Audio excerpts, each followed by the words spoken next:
All right, perfect. So welcome, guys, to our session zero. We might as well start with, do you have any questions out of the gate before we dive into creation? Um,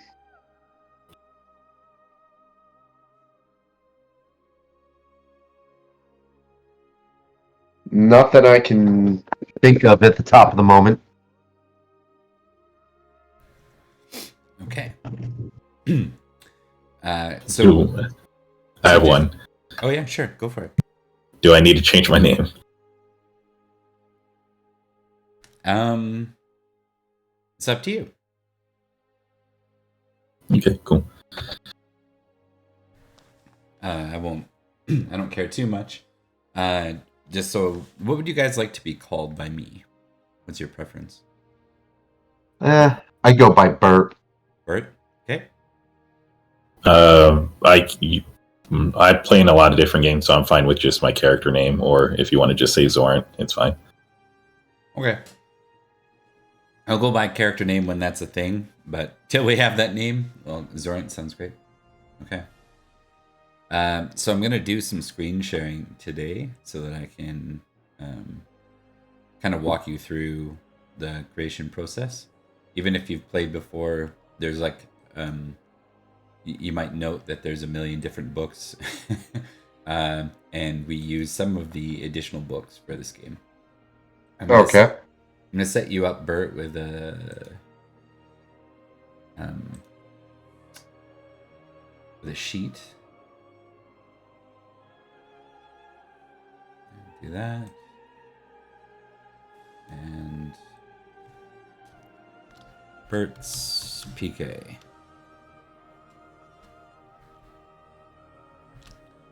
Okay, so that's set up there. And I'll get the night sheet launched because the sheet can be rather confusing. There you go. Your night sheet's launched. Do you both have experience on Roll20? I do. Yes. Good. That makes it like 20 times easier. Okay. So let's start with, in kind of reverse order a little bit. We're gonna go through and figure out some of the history of your characters. Does that sound good? All right. Sure. So I have this wonderful book called Book of Sires, and you can kind of look through a number of the settings. Cumbria is one of them, so you can see in Cumbria Malahaut, and we can follow what that looks like through your grandfather's history all the way to you guys. I'll give you a quick history lesson of this game, and so it's, this is a blend of Arthuriana fiction and some historical references. I would say very loosely on the historical references part. There's not much in the way of there's lots of references to the various Arthuriana lores that enculturated some of those pieces, but it's not very historically accurate. But there are things that are like history. So, Okay.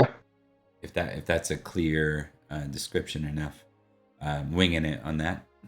As far as the history of that we're drawing up today, that we're rolling up today, your grandfather's history, because this is a lineage game. I know you guys are only playing a short one, but I think it would be interesting to know like what your place is in Malahaut, and we'll try to keep it really fast paced so that it doesn't drag too much. But at the end of the day, your grandfathers were the first knights of Malahaut. Knights have only been around for a couple of generations. There's something that was island in this setting. It originated here on the island. And it was in response to Rome basically kind of cutting off the island. So the island was completely, which we'll call Britain, was completely ransacked a couple generations ago by Irish from the west, Frisians and Pictish from the, or Frisians and Saxons from the east, and Picts from the north up here. Um,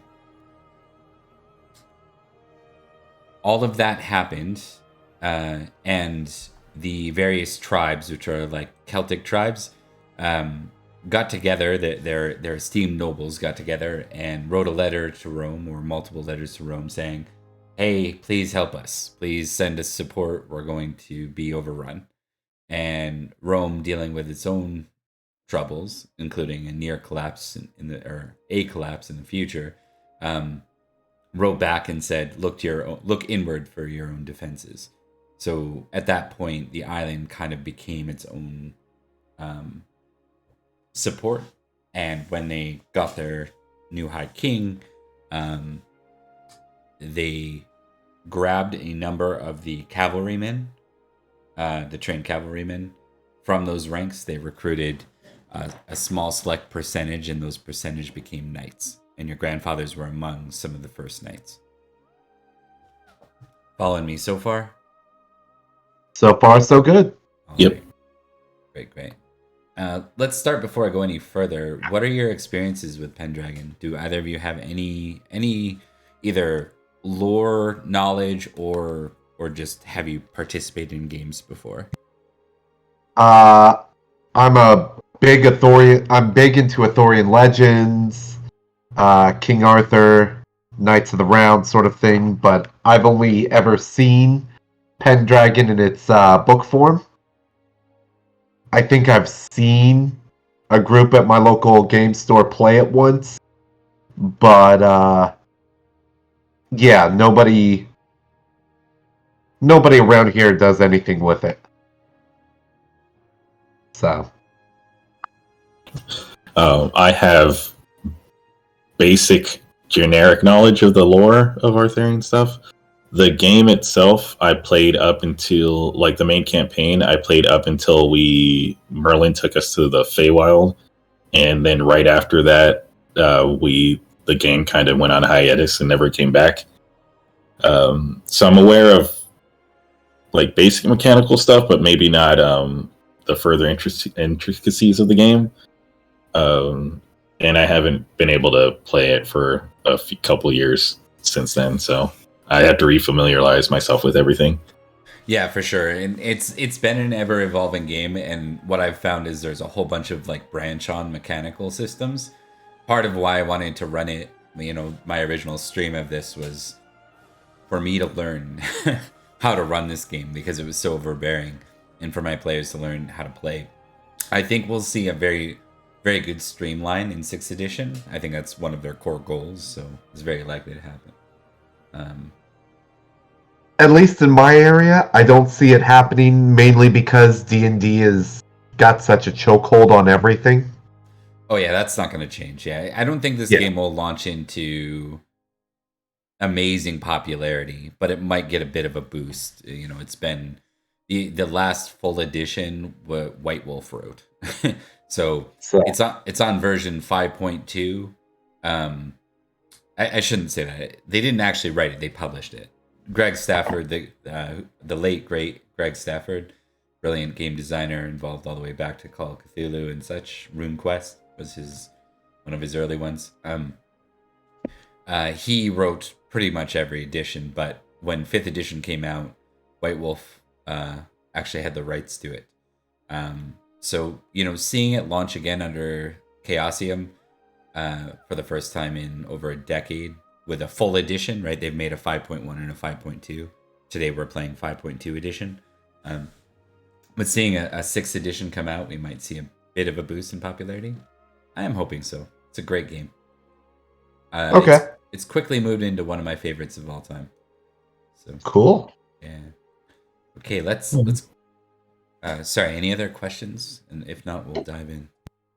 No, I was just gonna say, I'm sure it'll get somebody will promote it, and it'll get at least because it's new editions, a lot more people tend to pick it up. Totally, and my understanding is that little one-off adventure they created for free for Gen Con did pretty well, and there were a lot of people after it, like they wanted their hands on the official book. So okay, let's dive in. So I'm gonna screen share with you now. Just make sure there's no spicy tabs. Right? Yeah. Don't worry, I'm used to that. I've been running stream for a while, so. All his spicy tabs are on a completely different computer. Yeah, separate computer. Yeah, no, just kidding. There we go.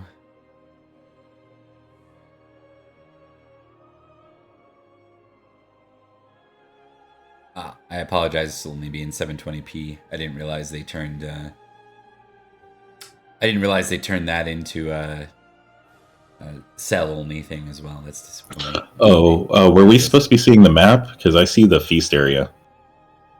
Oh. No, he is. He is live streaming on Discord right now. Yeah. No, I recognize that. It's just he would when you were talking about over here. I think you were pointing at the map while at least I was at the feast picture. I was. My apologies. Want me to do that pointing again? I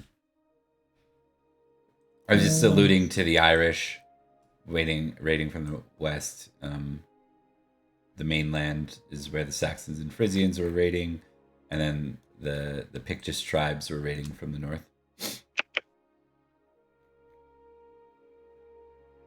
All right, so we're gonna dive into Book of Sires. All right. The first thing, and there are quite a bit of roles, so this draws up your family history and gives us a sense of who your family is. So your great grandfather's lands will make it Malahaut. It won't just be Eburacum. You can be from anywhere in Malahaut. And we'll re-roll if you don't get Malahaut. So let's figure out first off, if you give me a d6 roll each.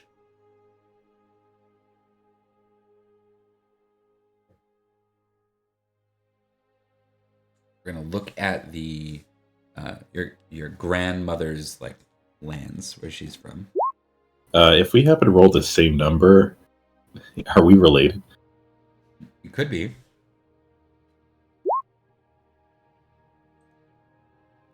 Two and three. You could also choose to be. Your fathers could be related if you want. It's totally up to you. There we go. Sorry, I rolled a 2. Yep. I didn't see it. I was scrolled somewhere else. That's okay. Okay, so the 2 is same country, homeland as the father. And 3 is same region. So we'll just make note of that. If you want to just draw out some little notes. So 2 equals, so we'll say Robert, grandmother from Malahaut. And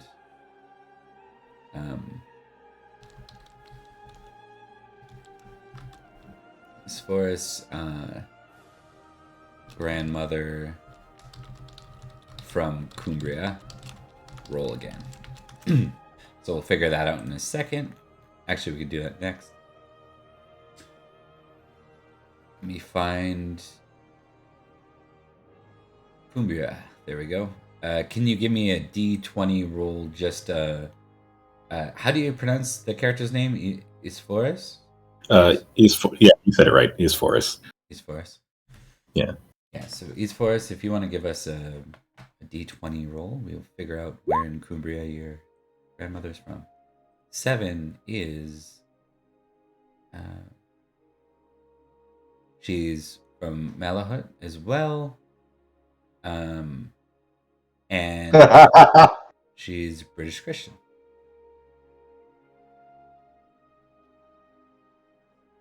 Okay. Now both of you are from either Malahaut or the city of Eburacum directly. And this would be related to your grandfather, and will have a direct impact on what you are as a character. So if you choose to be directly from the city of Eburacum, you are Roman culture and Roman Christian, which is slightly different than British Christian. British Christian is very tied to the Holy Grail and the Joseph of Arimathea background. That's their beliefs. The Roman Christian plays a little more closely to what we would think of as a predecessor to Roman Catholic.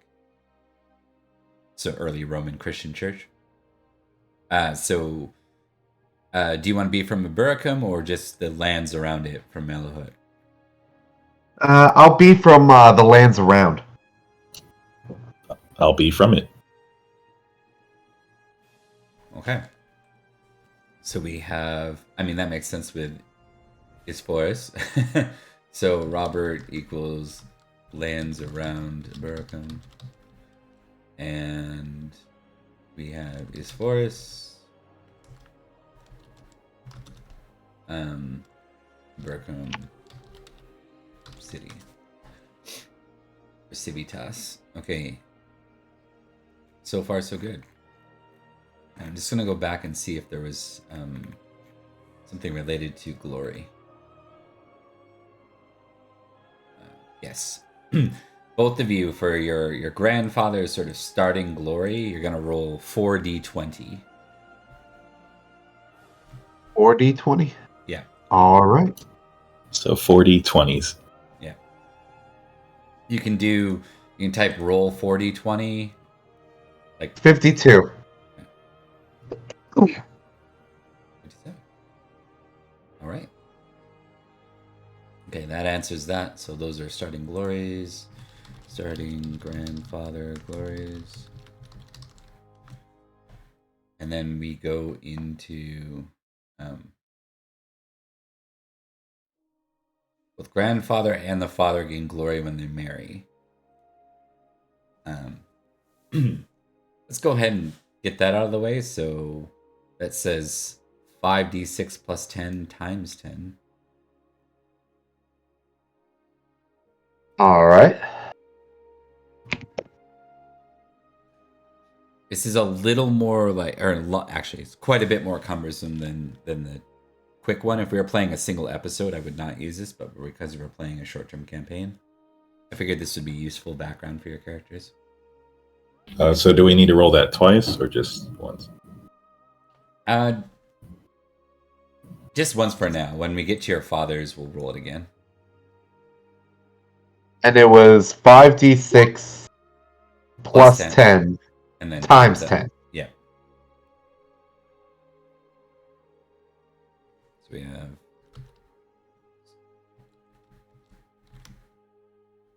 So we have 23 times 10. Right? 230. 29 times 10. 290. And then we have your 52 and 57. So 230 plus 52. 282. 290 plus 57.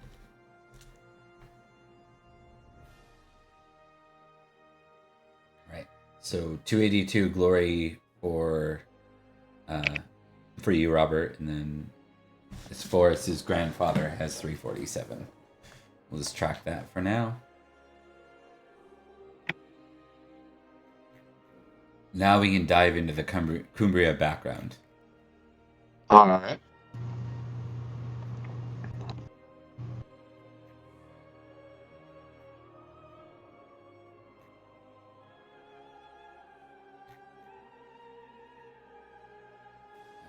I missed the page. 1 sec.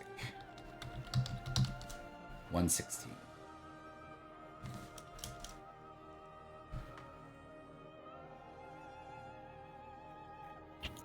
I think you have to go down. It's off because of PDF. Yeah. There we go. So there's a little bit of a background in the years before you roll. So this talks about, I mean, all of this is in that Obsidian portal link I sent, but basically they can trace their lineage back to the Trojans, like the founding of it. Then the Romans proper, and then Constantine the Great.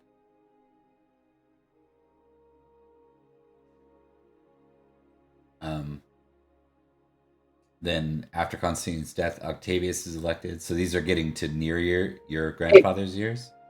Yeah.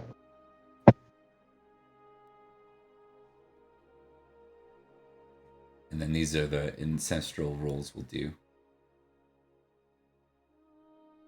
So Britain stripped of the garrison, which creates all kinds of trouble with the raids.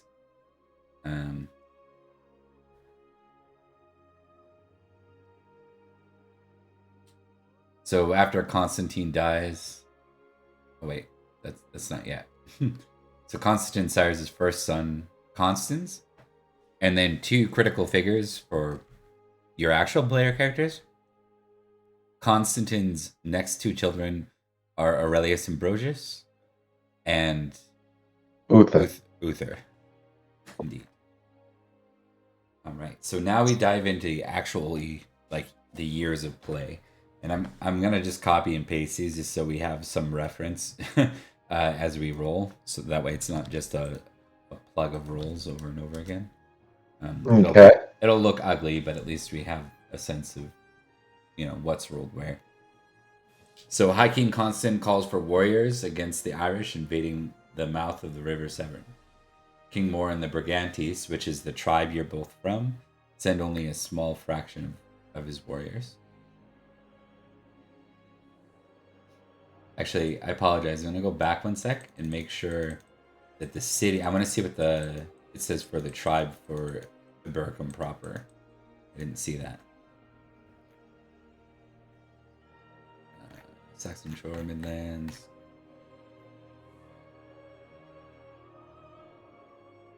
Okay. Starting tribe is actually Roman. Okay. That makes sense. So there's not you're not a Kimric culture, you're actually Roman.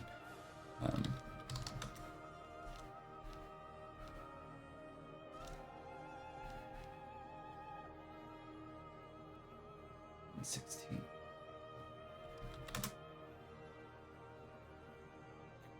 $14, $15, $16. There we go. Okay, so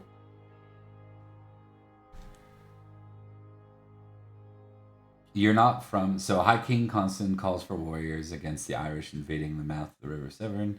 King More of the Brigantes, which would be Robert's tribe, send only a small fraction of warriors. So we're gonna roll to see what happens to your parents. You're not, or your grandparents, your grandfather rather.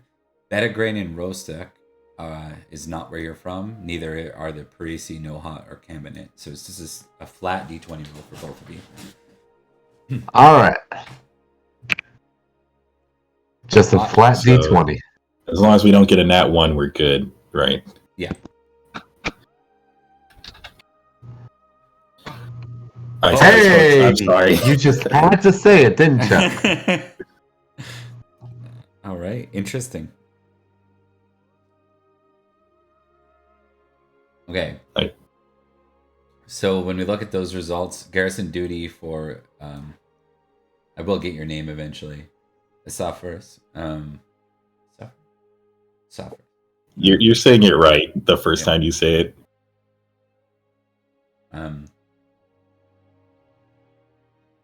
So nothing significant, so no glory gained. Died for Robert. All right, so your grandfather had probably a fairly insignificant life. Page 124. Just going to take a note of that so I can find it again. We're going to go back to the table for death. He did absolute. He rode off to battle and got killed. Go ahead and give me a D6 roll. All right. Just question: how come it says D20 but there's only 6 options? I'm thinking that's a typo. I've never actually noticed that. I've rolled on this all the time. That's a bunch of ones.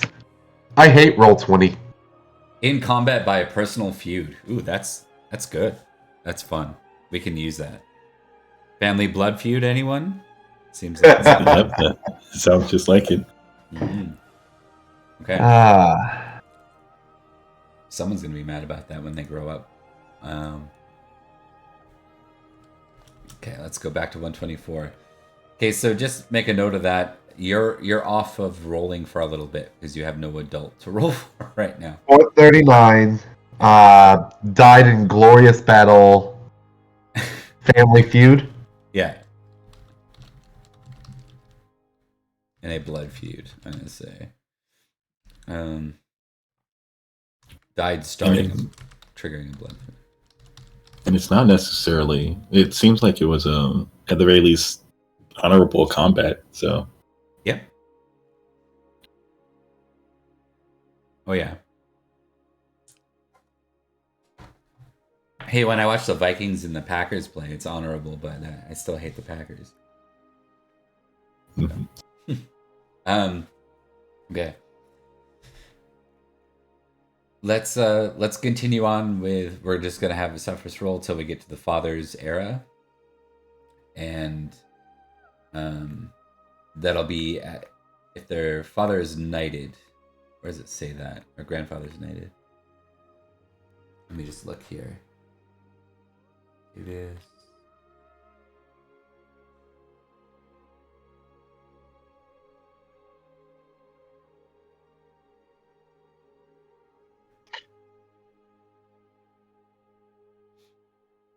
We'll make a note, but if they died in 439, at the minimum, you'd have 21 years after 439. So we'll see how long Suffrus's father lasts. So he'll start at 460 then? Yeah. It should be the case.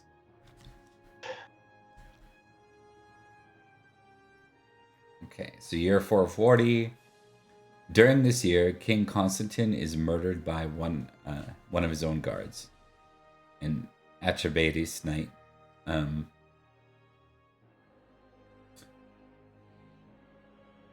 Irish invade Cambanin, but are beaten back by the Brigantes. Pirates harass the eastern coast.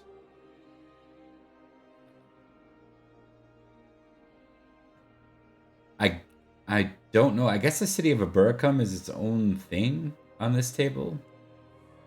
Versus, the pluses for Malahaut, I don't think count for you. Because you're not Brigantes, for example. That makes sense. Yeah, you're not Brigantes, so you don't get a plus to go to battle. But you might anyways. So go ahead and give me a d20 roll, and let's see what happens. And garrison. Nothing significant. My grandmother was just chilling at the garrison, apparently. It happens. That's why you're so gung-ho about getting into fights, because your grandfather never did. Okay, we can jump to 441. So Supreme Collegium receives a summons to gather next year to elect a new High King. The King of Brigantes decides to take advantage of the chaos and the lack of higher authority in order to expand his kingdom northwards. However, his army is ambushed and defeated by a coalition of northern Kimric tribes under the Bodadini war leader, and some of these names, Cuneta, just north of Hadrian's Wall.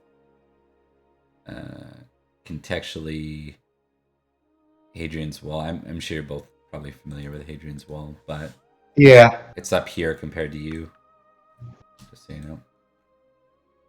Uh-huh. All right, so you can go ahead and give me a d20 roll. Does the other Cumbrian homelands count, or no? Or is that something? Yes, it does. Different? Yeah, no, that does.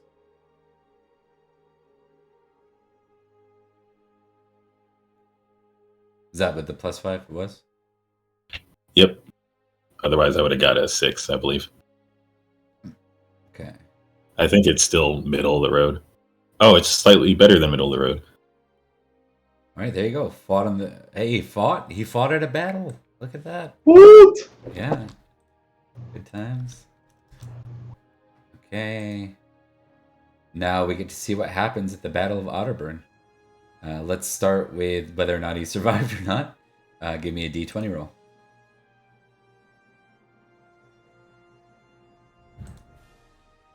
Survived. So now you just get the glory for that. I'll roll the glory on these just because it's easier that way. Actually, roll a d6, and I'll do the math on it.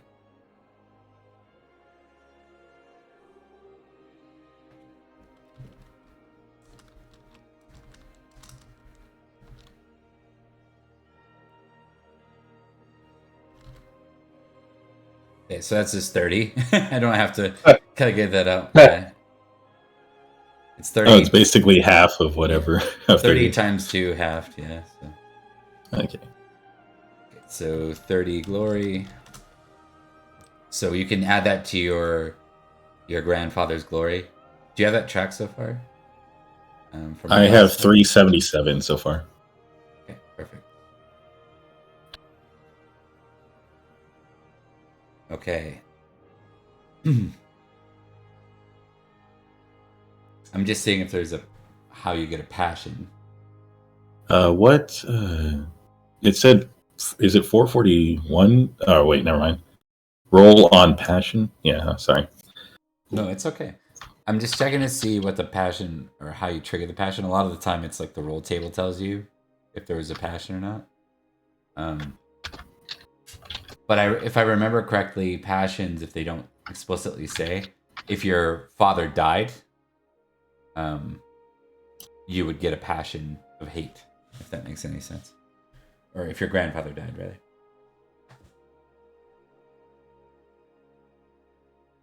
Okay. Year 442.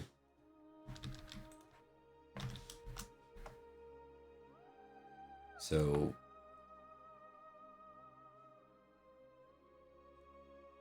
Interesting. So the king of the Brigantes puts his own name forward as the next high king, claiming that Constantine's 3 sons are unsuitable. They're either too out of touch or too young. Because Vortigern outmaneuvers him. So Vortigern's going to be a very big figure in the rest of this. It's kind of like a problem. And I believe he's an actual historical figure, if I remember correctly. Okay. So this is the start of Vortigern's rise from Dux to something more significant. Stuck in the garrison again.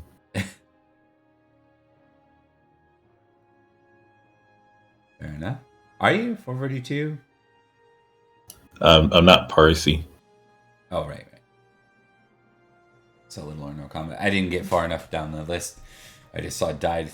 All right. You did get 10 glory this time, right? Nope. I thought it was only if you the died part. Yeah, you're correct. You get no glory again. These are very boring garrisons. All he had to do was fight in one battle. That's all he's done. Yeah. So 443, basically Constans, the young king, is murdered by his Pictish bodyguard. No one's really sad about it because no one saw him as the right, a readied heir. Like, he just wasn't very good. He was a bookish boy, that sort of thing. And it creates some trouble with the Picts. So let's see what happens to Dad in this one.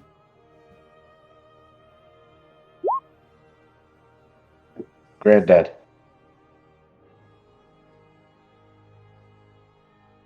There you go. Well, his garrison saw some action. Yeah, he got some action this time. He fought some local raiders. Hey, look at that. And then we go on to year 444.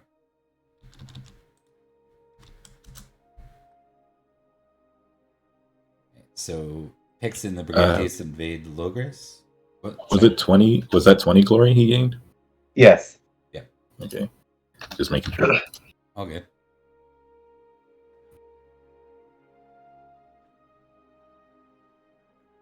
Okay, year 445.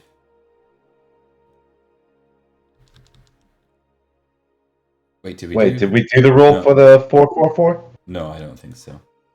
Yeah, typed 443 was the last one I did. All right. Yeah. So D20 again for this. So the Brigantes and the Picts invade Logris. Okay, oh, a lot of invasions. Yeah, that's basically this entire history. It's just various invade. If you're not getting raided, you're doing some raiding. Little to no combat. Are you serious? There's a lot of looting. Yeah. Just didn't see anything. Mm-hmm. Just playing the harp in Eburacum. Yeah. So little to no. Okay, year 445. Do I need to roll the trait thing? Let me check. Because it's not part of the No. table before that one. Oh, okay, yeah. never mind. If he saw combat, yes. He saw nothing. Yeah. All right. So next one is 445. So the Picts continue their evasion. Brantes continue to harass the Cortani, besieging and taking their strongholds one by one. Hey, maybe he did something here. He saw some combat. All right. Gain 10 glory. He's hearing all these stories about big battles and fights, getting little to nothing out of it. Yeah, right?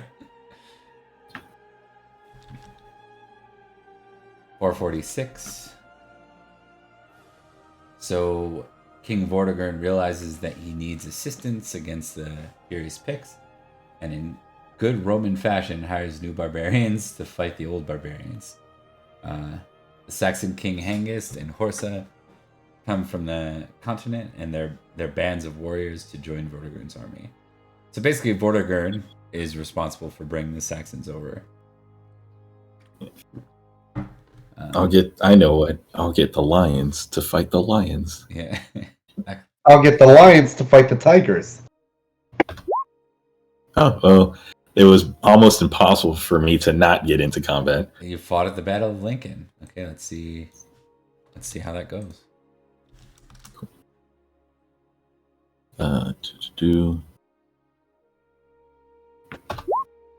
Ooh, he died gloriously. Okay. Oh, you rolled if he had to die, I'd rather it be glorious. Okay, so you get 1,000 glory plus the glory for the battle.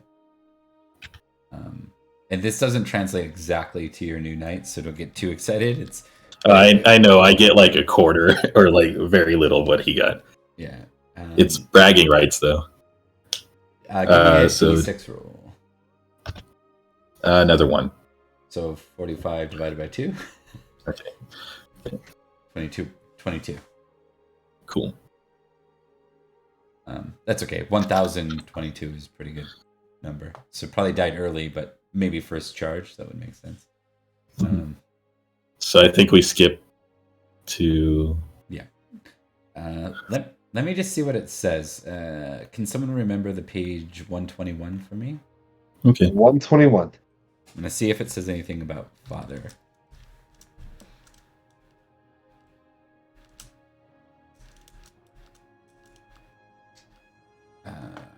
Father is born 438. Okay. Father has his first birthday and is knighted 459. So we were very close. So okay, cool. What page did I say? 121? 121. It's 127 in the PDF, but it's 121. Okay. There you are. Year 59, 459? 459. Okay, so what we do to figure out your father's starting glory, one thing we didn't do is you both had to get to add 1,000 for your grandfather having been knighted. So that's another 1,000? Yeah, correct. Does that include the dying gloriously in battle, starting a blood feud with the Irish? So 2,000. Well, I don't think so. You died in a blood feud. That's not quite the same as dying on the battlefield. Yeah. So Okay. you don't get the 1,000 for the dying gloriously in the battlefield. You just get the 1,000 for being knighted plus whatever you had. And Okay. what was your total? I think it was just the first one, right? It was The very, very first roll was he died. yeah, and that was what was your glory, or what is your glory right now, grandfather's? 282. Okay, so 1,282 divided by 10, basically. So your father, when he's knighted, will have 1,000. So Robert's father, 1,128 glory. All right. Okay. Now, Ephorus, Sophorus, Asphorus, Aspherus? I don't know. Yeah, S4. Asphorus. East Forest, I believe, is the correct one, East but Forest. it's fine. However you say it. Yeah. So Asphorus, what is your total glory with everything I said? 2429. 2,429. Sorry. Yeah, no worries. So 242 glory. So he is Forrest's father. 1,242 glory at the point of knighting. Now we should do the marriage glory, right? Okay. Let me go back there and look at that. We'll assume you get married right early. Is it just one? It helps your father or helps your character like start at the right time. Helps you be born. It would really suck if your father died before you got married. You're not wrong. You're not wrong. Yeah. Plus, life expectancy isn't that long either. Passive glory, marriage glory. Okay. Okay, so 5d6 plus 10 times 10. 5d6 plus 10 times 10. Yeah.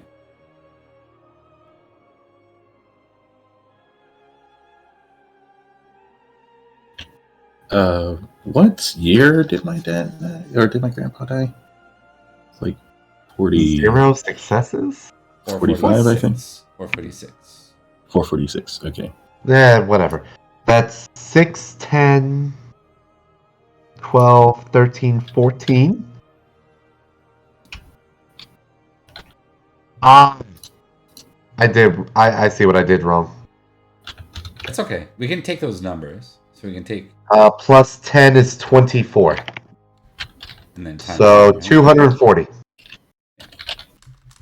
So 240 plus 128. So 368. So Robert's 1368. father is 1,013.68 after marriage. Yep. And then I could have said Brunus at this point. And Suffers is, what was it, 27? You roll? 27 Yeah, I times got it. 10? 27 plus 10? It's 27 times 10 because the 10's already in there. Okay.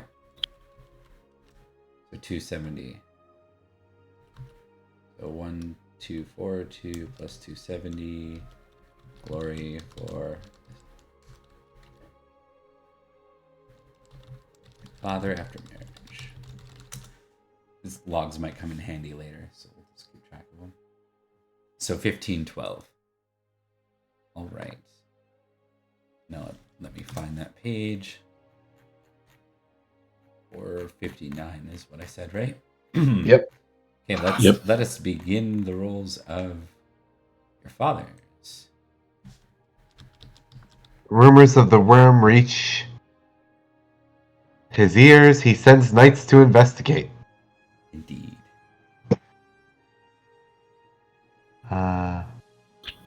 There's trolls and things. Indeed, yeah. The part of over here, Perilous Forest and this land is not as necessarily as nice as Malahaut.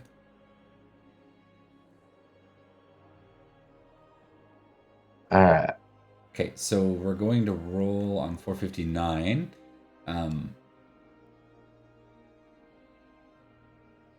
Malahaut, Cabinet, +5.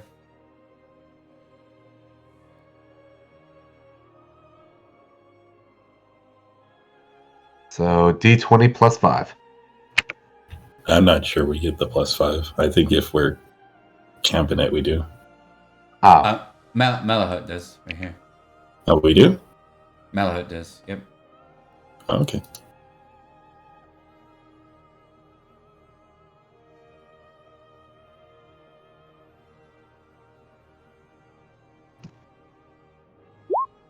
Died in glorious battle. Are you kidding? No, he's joking. Survived. Okay. So others, because you're not from Maris. Yeah, I was so close to being in another garrison. So rated 50 by glory.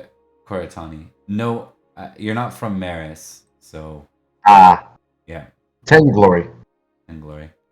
It's not your triggered event, I guess. Okay. 10 glory onto year 460.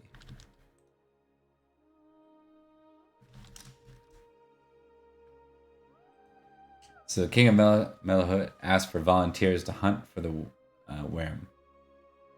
They flock all over Cumbria, as everyone wants to be part of this legendary event. Prince Einion of Malahaut leads the hunt and is the first to land a blow on the beast.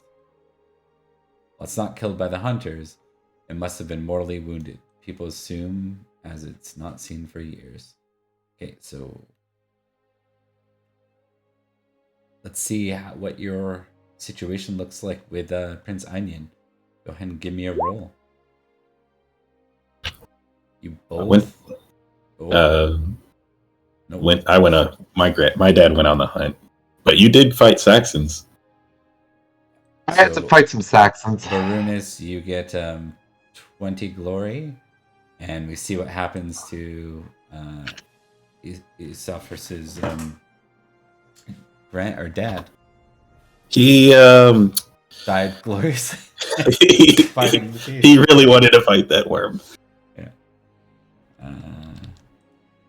So That's gonna have some impact, though. Your final glory is well, they both died gloriously, I guess. So that's a plus. Yep. And that would have been 2512, right? 2522. 2522. Saxons. So when you start the game, you're going to be knighted, but you're going to start with 1,252 glory. Cool. And then I might throw you a little bit more for some events that you've actually been through, because I don't think you'll be brand new knights. I don't think it makes sense to have you brand new knights. Okay. So if your father died in 460, right? Yes, I believe that's the Exactly. Yes. Yeah. Oh, there's something at the top of that. Dad died. Got married, died a year later. Good thing he must have been born in 460. Yeah.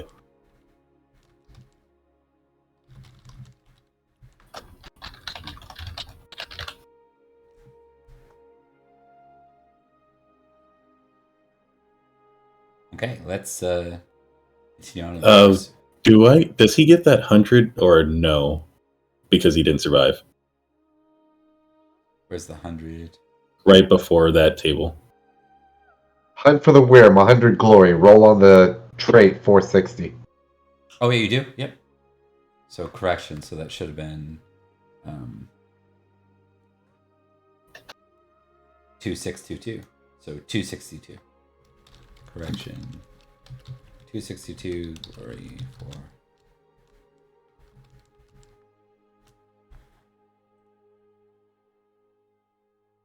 Excellent. It doesn't matter that he gained the trait, he died. Yeah.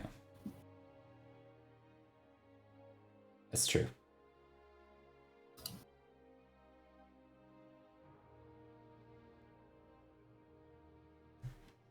I think that trait can be passed on to you. Is that what a directed trait does? Yeah. Yep. Traits in general can be passed on like that, like hate Saxons, things like that. So give me a d6.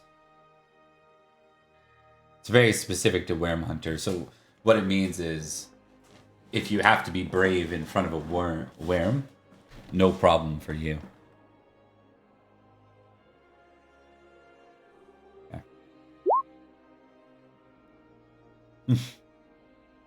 I did that multiple times just to make sure I didn't input it incorrectly. Gotcha. Must be nice. 3 6s in a row. Okay. So 461. So you guys are trading spaces now. I'm glad you get to move up.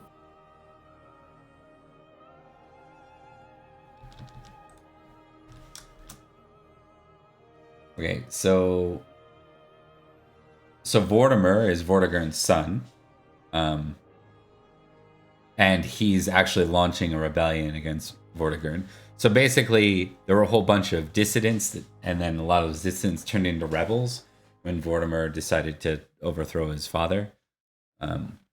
Basically, the dispute was that he moved Saxons onto the land, then gave up portions of the land to Saxons, then divided tribal lands and started to organize them into like the counties we know today. People are very happy about that. So let's see.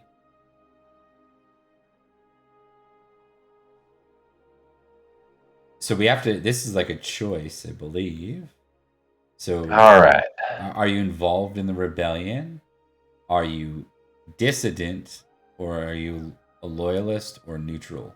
So the last one can't be. Loyalist or neutral in Bedegrain, Rostock, or Maris. You're not from those places. So looks like no matter what, you get a +10, but we should figure out, is your father actually actively part of the rebellion, or is he just a dissident?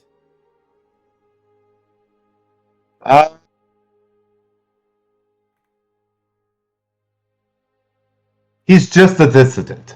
Okay. The Saxons came in and killed the Picts and the Irish, so... Okay. Brunus' dad. Yeah. Okay. Go ahead and give me... Let's see how this goes. So you're rolling a d20 and you're adding 10. I guess that basically means you have to fight at the Battle of Newcastle.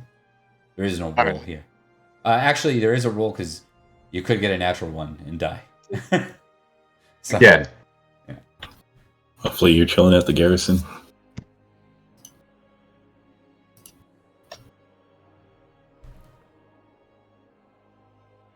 Go ahead and give me... Oh, perfect. All right. So 22. I was not chilling No, you weren't. at the garrison. All right, so you fight at the Battle of Newcastle. Under British under King of Malahaut versus the Saxon under Octa. So this begins. Octa is going to be a very important name you're going to be very acquainted with in this campaign. Cool. Go ahead and give me a roll to see how you did with Newcastle. Oh, you just get straight up good glory on that one. Survived? Yeah. Yay. A victory counts for more glory. That's what you're saying. If it's a 0.5, it's because your side lost, basically. Go ahead and give me a d6 roll, please.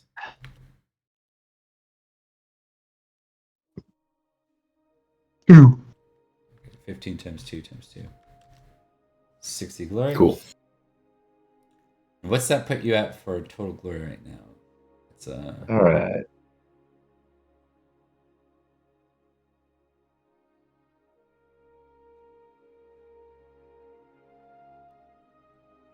$14.18. 18.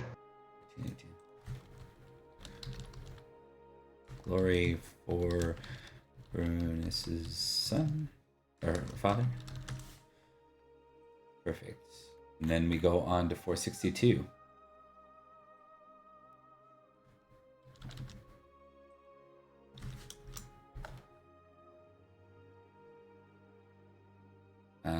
Go ahead and give me a d20 roll. All right. So now we're getting a little closer to home. King of Malahaut and his northern Cumbria allies march against the Saxons of Dira. 16. Fought at the Battle of Dira Forest. You're not a rebel, so 462B. Hold on. I am he would have been a rebel. Yeah, now he is, right? Yeah. Now he is. Wait, no, it can't be, because it's British under the King of Malahaut versus Saxons Cortani. Or wait, yeah. Yes. He was a dissident, just didn't like the idea. Now after Newcastle, he is wholeheartedly a rebel. I'm just trying to make sense of it, because it says opponents British under King of Malahaut. And then this one says opponents Saxon, Coritani, and Cumbrian loyalists under Iosa. And their kings versus the British under kings of Oh yeah. Malahaut. You're right. Okay, it was just the wording was throwing me off. I don't even versus the opponents part. I think is yeah. Okay.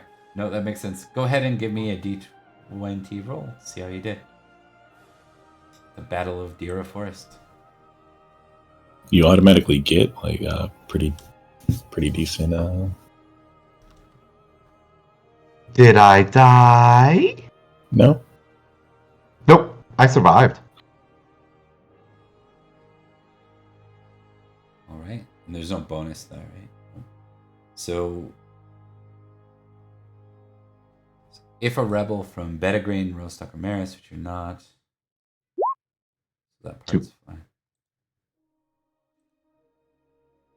2. So 30 times 2 minus half, so 30 glory. What's your new glory? What is your new glory now? I'll just keep writing. 1448. Perfect. And then we'll go on to the next year, 463. So Vortigern ends up winning. I'll spoil that for you. Let's see. Oh no! Good thing it's on your father's era and not your grandfather's era. Yes. So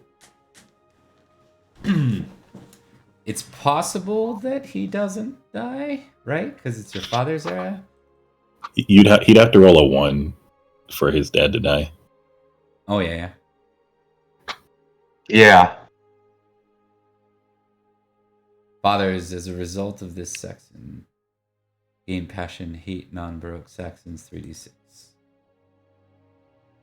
Yeah, I think this year seems like an event to make sure your grandfather dies. It is, yeah. It's also kind of it's the red wedding of this setting. Yeah. So it's like, they call this great council. A lot of Gimrick show up, and they all get slaughtered in a one-sided massacre under the banners of truce.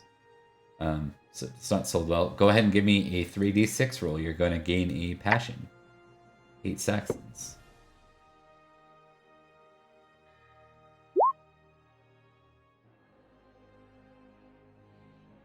Okay, that is hate non-Baroque Saxons. You can just write hate Saxons if you want. I don't count the Barrack Saxons as Saxons. I mean, they are, but you know what I mean for prejudice. I also think it's interesting if someone wants to play off that. Like, if you had a super high hate for Saxons, you might not care whether the Barrack Saxons have been loyal or not. Anyways, you know what I mean? Like, Yeah. I think it creates some interesting in-game biasness. So, or as my player in this game said, I'm gonna roll for racism. Okay, 463. That's 463, so 464.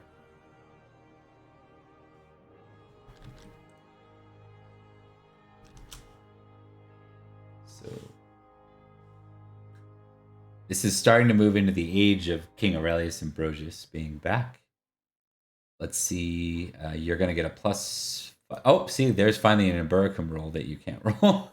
Plus 10 for you. But for Malahaut, go ahead and give me a...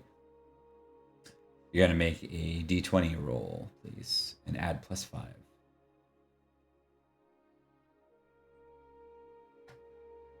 And let's see what we get. 16. Fought the Saxons at Cataract. So this is your with the King of Malahaut versus the Saxons under Octa.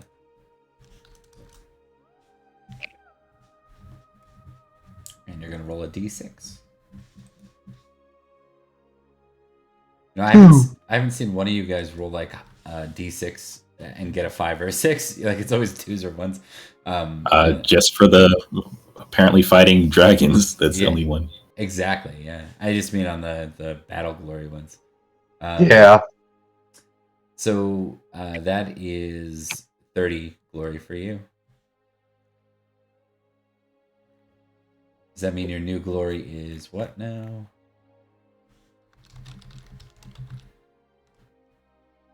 What's your new glory? That's 30. Yeah. So that would be 1478. 1478. Okay. And let's see if he survived the battle. Mm-hmm. Cool. 7. Survived. Survived. Okay. So the Saxons in 465, the Saxons marched back and forth across Britain, extracting tribute and plunder. In Cumbria, Saxons tried to push towards Cambinet to cut the northern Cymry off from the Cumbrians. However, they are ambushed in the pass and forced to retreat. So you're rolling a d20 plus 5 to see what happens to you here.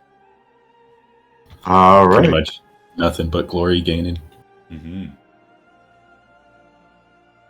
I guess the battle is on your territory now, so it's kind of like hard to avoid. Mm-hmm. I think you fight in a battle, or he fought in a battle. Yeah, your father fought in the Battle of Glebe Pass. So Glebe Pass is 15 is 1d6 times 2, so not massive glory, but pretty decent. You're gonna go ahead and test a d20 and see how you did.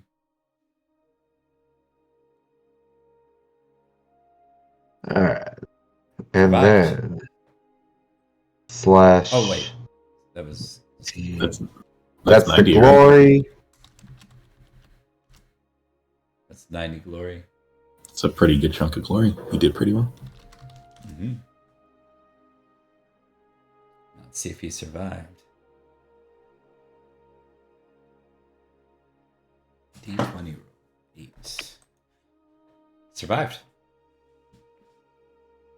Live to fight another day.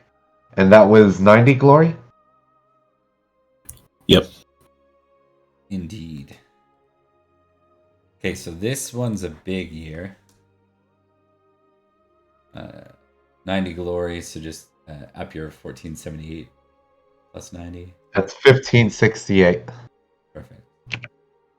So this year, Aurelius Ambrosius, son of the former King Constant and brother of Constantine and brother of Constance, lands on Totnes, Cornwall, with an army of Brittany. from Brittany. He carries a great banner with a red dragon on it. All across the land, discontent nobles muster their armies and join him. Aurelius attacks the Saxons at Exeter. After defeating the Saxons there, Aurelius Ambrosius then marches through Cornwall and Lower Logres, accepting the submission of those loyal to Vortigern, sometimes by the sword. In Cumbria, the Cymry skirmish with the Saxons, using the knowledge of the local terrain, especially the Pennines and the marshlands, to their advantage. The Saxons are learning to be wary of the ambushes, but are still too strong to be based on open ground or dislodged from the town and castles they have taken. So first thing we see is, do you join with Aurelius? All right. So I was a rebel. Yeah. So I get a +5 on this. +5, you bet.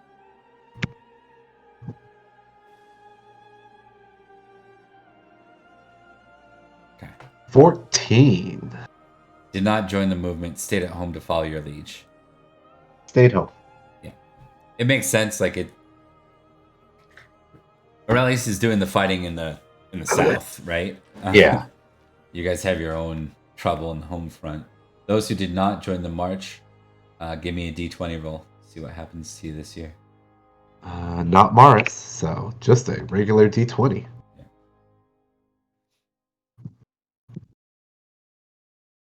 18. 18. Skirmished against the Saxons. Gained 25 glory.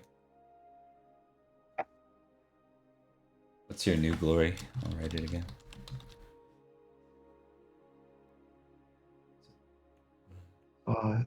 Back. 14. 1, 3, 6, 7, 8, 9. 1593. Yeah. Perfect. Okay, and then we're at 467. Continue on this. So Aurelius Ambrosius defeats Vortigern at Carlion, and then continues subduing Cambria and the midlands of Logres. Cumbrian kings meet with Aurelius to petition him for help against the Saxons ravaging Cumbria, which he promises as soon as he deals with the Vortigern. Some Cumbrian knights stay behind to help Aurelius. Trolls suddenly appear in the bogs of Maris. Some say the Saxons brought these monsters with them when they came to cause mayhem amongst the brave peoples of Cumbria. Others say, nay, they are as much an enemy to the Saxons as they are to us. We just happen to be between them this time. Regardless of their origin, none dispute the robed figures fighting with the Cumbrians against the trolls, wherever they are most numerous. Some say it is a druid of great power, and others claim it is a priest. Decide if your character's father or family member believes this, basically, and what he teaches to your character as a troll. If the trolls are brought by Saxon, add 1 to your character's worldly. If the trolls are magical, add 1 to your character's spiritual. I like the idea that the trolls are magical. Okay. Trolls are magical, +1 spiritual.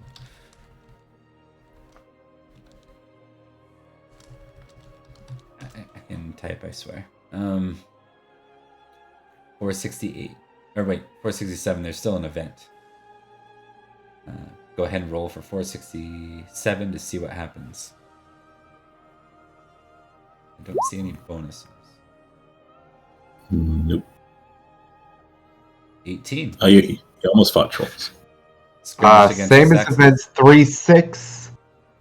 If you survived, rode with King to see Aurelius.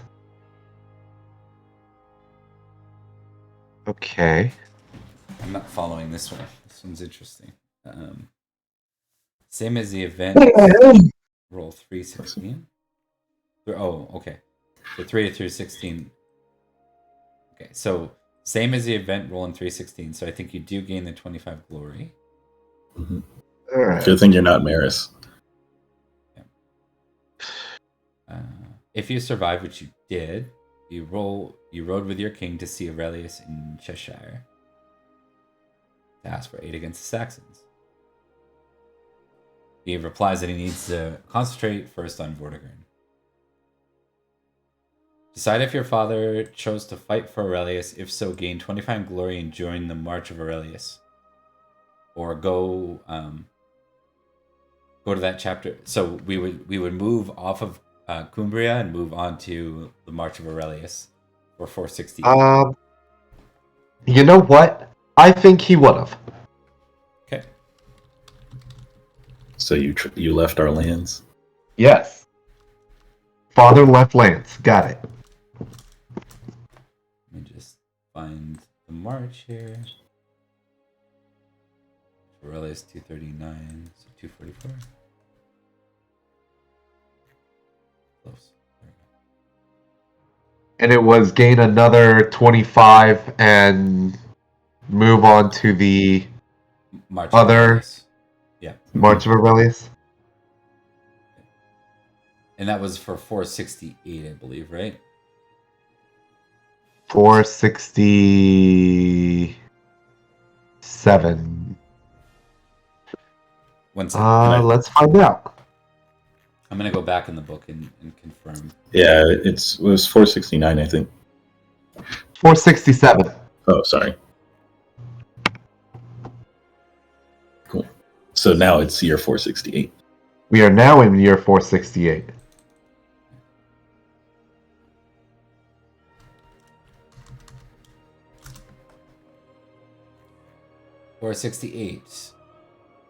So these are high glory events.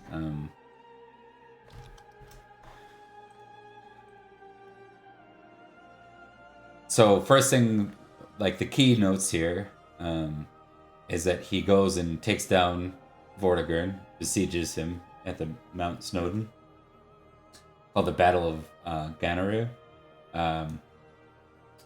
The Kimri, still loyal to Vortigern's line, follow Passion, Vortigern's third son, into exile in Ireland. After a victory, Aurelius summons the Supreme Court. They elect him a High King. He takes the title of Pendragon, High Dragon, or Head Dragon, derived from the Great Battle Banner. He reorganized the Cornovi and Dumnoni into kingdoms of Lyonesse under King Meliodas, and Meliodas the Elder, and Cornwall, Totnes, Tintagel, and Ascalon under King Riathamus. King of Cornwall also has the allegiance of the Lyonese and the Cambric kingdoms in Brittany. Yeah. Indeed. And there's a civil war that happens there eventually. But let's figure out what the Battle of Snowdon looks like for you. So you're gonna roll. All right, D20. Yeah, so you get some glory and possibly a passion. All right, so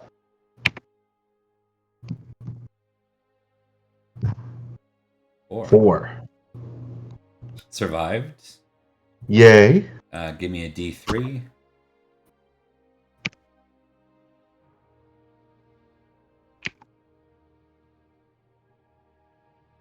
3. 3, there you go. So 15 times 3. 45 glory. All right. Survive. Battle of Snowdon.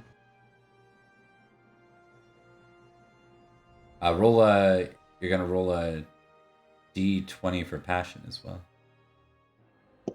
All right.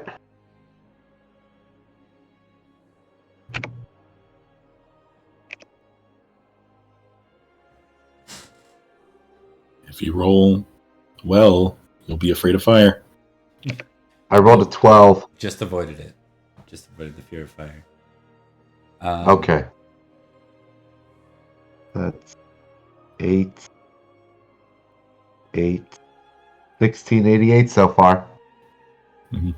Okay, so this one can be a fairly big one. Were you at the coronation of King Aurelius? Gonna roll a d20 to find out. You get to add a modifier per 100 glory gained in earlier battles of the march. You didn't even earn 100 of the march because you got at the very end of the march. So he got points for showing up. Yeah. But yeah, cool, easy 100 for this one. I believe in you. All right. No, stop. There we go.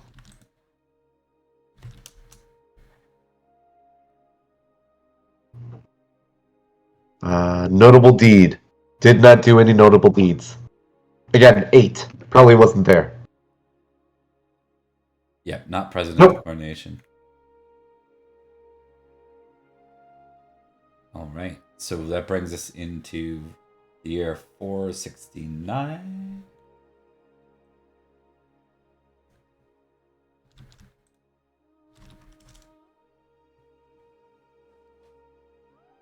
See how this goes. I have to say, your dad's really making up for your grandfather's unfortunate immediate death. like your dad kind of passed away really quickly. My dad decided, fuck this shit. All right. Joining Aurelius's march can be worth quite a chunk of glory. According to these tables, it looks like they're trying to get to the parts where they're slowing the dad character down. Yeah. 8. You also did get a D6.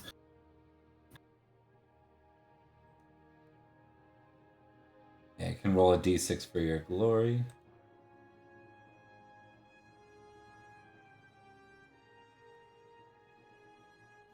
Two. 45 times 2. 90. What's your total glory now?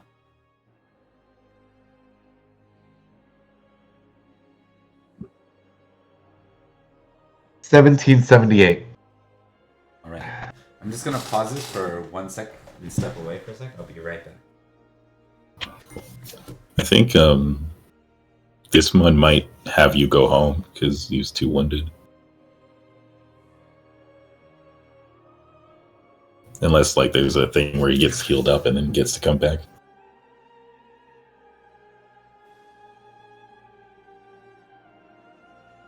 Maybe.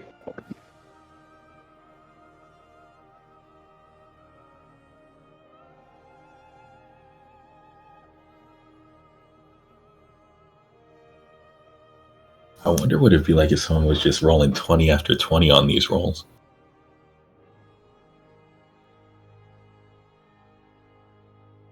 Well, obviously they would have been there for the king's coronation. Yeah.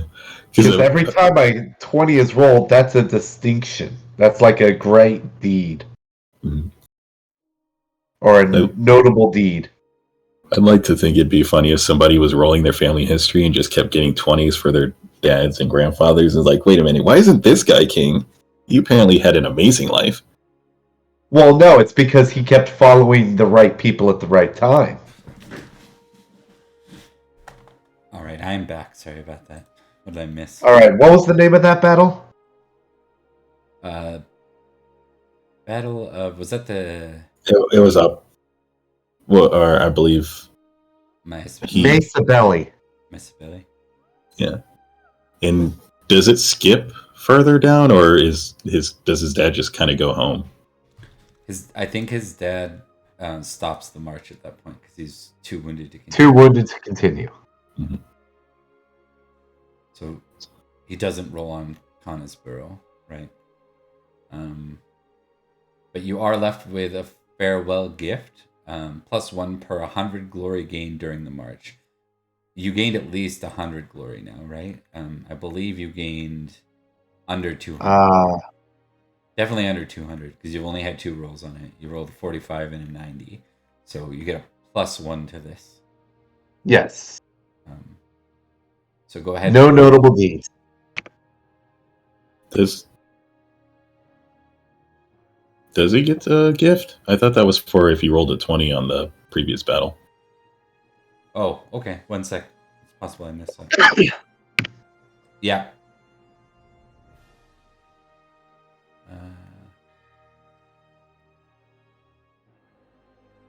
He disbands the army back to their homes, rewarding those who deserve it. Yeah, so I guess because you had to leave early, you were not given your gift. Rip. Oh well. Yeah. So the good news is that then brings us to back to your homeland at 470. Mm-hmm. So, but at least your dad has bragging rights. He was like, Yeah. I was in the battle. Yeah, that would be a big deal. I was there. I was there. No big I deal. was there. Just rolled with Aurelius. So back to Cumbria. Yeah, that was clickable. He saw Aurelius speaking once. Couldn't hear him. He was too far in the back, but he definitely saw him. Yeah. 470.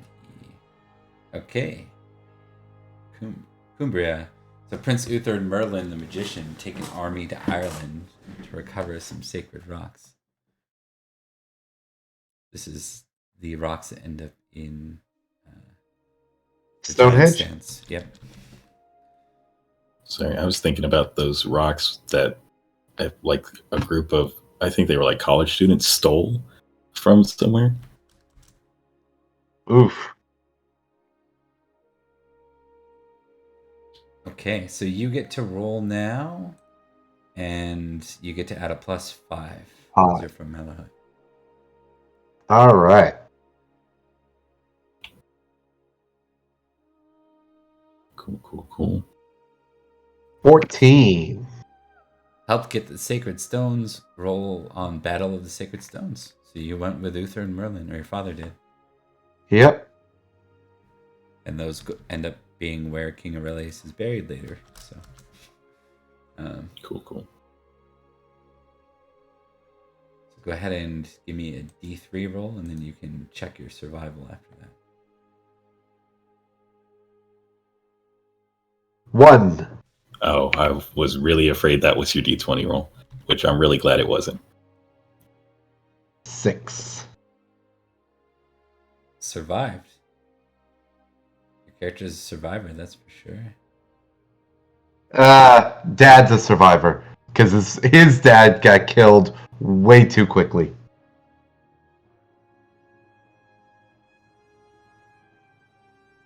You don't roll on a trait.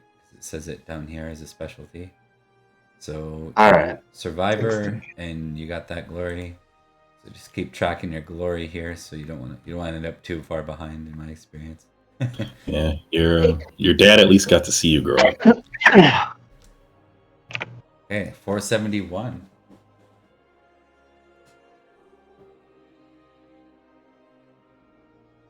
If hate Saxons, roll +10. March veteran +5. So am I rolling +15? You are, yeah.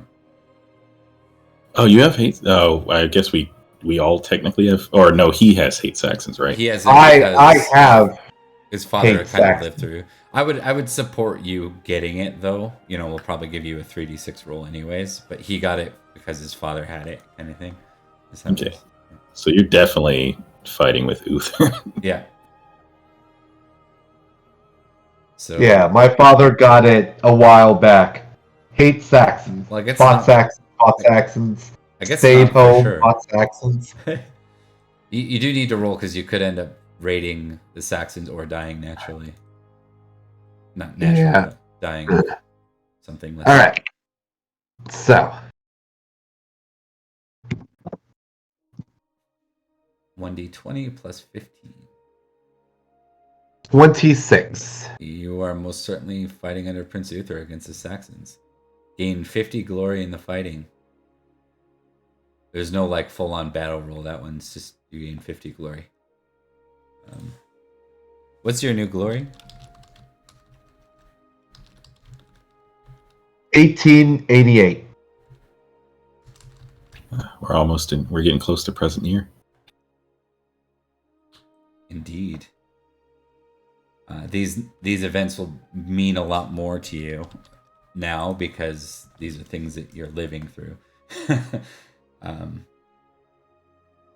So Saxons of Nohaut and Dira complain about the raids to the King of Malahaut, who previously claims to know nothing about it, but he will look into it.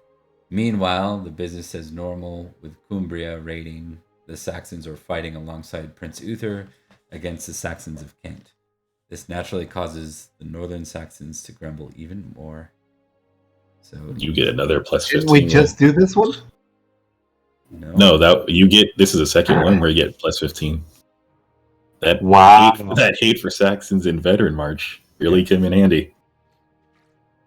Yeah. Let's see how you do. 25. 25. Sent south again to fight under Uther. 50 glory again. Let's make a note of that. Your dad is putting in a lot of work. Yeah, he is. Okay, 473.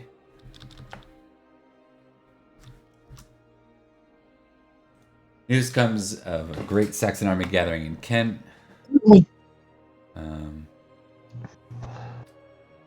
Let's go ahead and test and see. Again, looks like +5 this time. Yep. All right.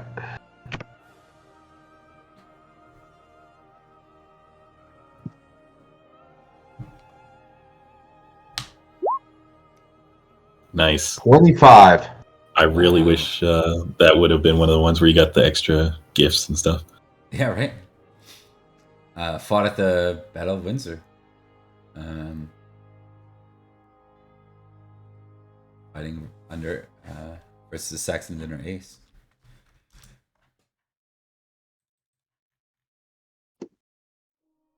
I have him down here. This guy.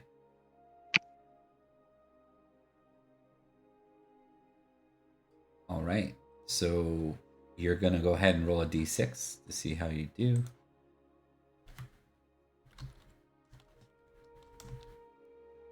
Two. So 45 glory.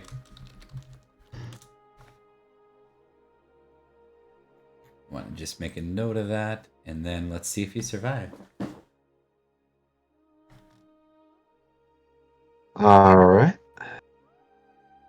Any bonuses? Just a D20? Looks like it just a d20 on this one. 19. You almost got the bonus, though. You almost got it. Yeah. Survived, though. Yes. So Uther kind of shit talks the king, but he does praise the Cumbrian knights for their valor against the Saxons. Sounds about right. Classic Uther.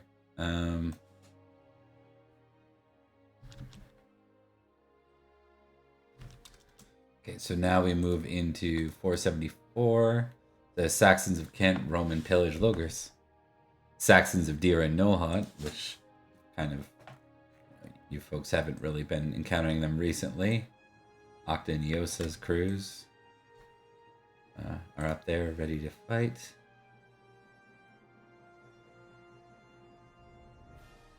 Oh, interesting. Do not engage his forces. Instead, they send word they are happy with their land. No expansion. He agrees. They point north, where enemies are like the flowers in the field. He agrees to rein in his knights, and the raiding of the Saxon lands comes to an abrupt stop. Some Cumbrians see this as a weakness and capitulation. Basically.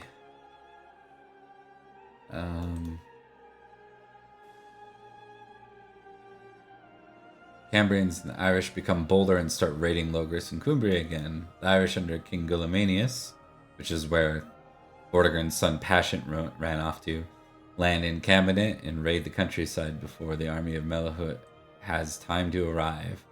So let's see what happens here. You have no bonus, I believe.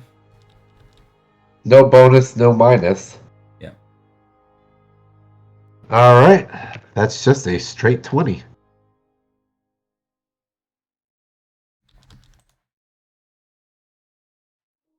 8. 8. Garrison saw little or no action. He deserves a rest day. Yeah. Yeah, he deserves a rest. He's been fighting everywhere. 475. We now, the worm, long thought dead, reappears. Dun, dun, dun. What year did we establish you being born? I'm 15. I'm pretty sure I'm 15 at this time. Yeah, because 460, right? Yeah. I think it would be interesting if you were squired to his dad. Cool. Does that sound good for a connection point? So, Barunus' dad, this war hero, is who you squire to, and so this would put you at least in the experiences of Barunus' dad. Go ahead and let's see how Barunus' dad does with the worm scenario. If he's even involved in the worm, he might be fighting trolls. Exactly. You have a +5, so basically 15 or better, you're fighting the worm. Not a 15. Damn. 11 is... Garrison saw little to no action. I'm going to let you know the whole time my character is like, we should be fighting the worm. It's back. We need to go after it. We should be sitting here at the garrison. You know, it's your fault. If your father hadn't spent all his time in a freaking garrison, if your grandfather hadn't spent all his time at the garrison, you're bad luck. 476. Dira, Nohat, and Sordison do not engage the King of Malahaut's forces or possessions. So raids are happening. Other Saxons saying the young must prove themselves. Keep the forces on alert. King Einion of Malahaut himself to track down and eliminate the worm. That was Prince Einion. Oh no, he was Prince earlier. Oh, cool. Prince Einion before. Oh, we still have a chance to fight the worm. Heraut becomes the king of Malahaut after his father's death. Yeah, Heraut is your current... when you start play, Heraut is in charge. Let's see what happens. No mods.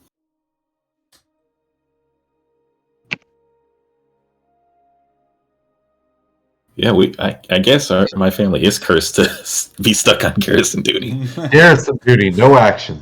Yeah. Okay.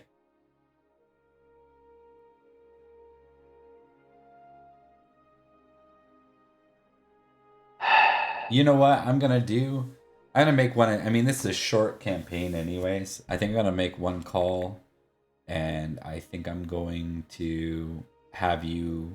If you choose to, you guys can choose together. You have to agree together, but if you want to do the ambush by the worm, I will allow it. I will definitely go ahead and make that roll. Cool. I'm up for it. Okay. Let's see what happens. All right.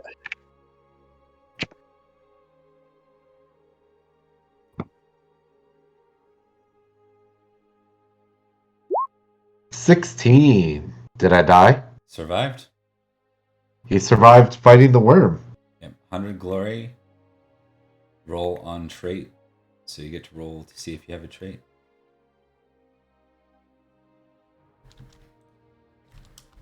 $1d20. 1 through 20, right? All right.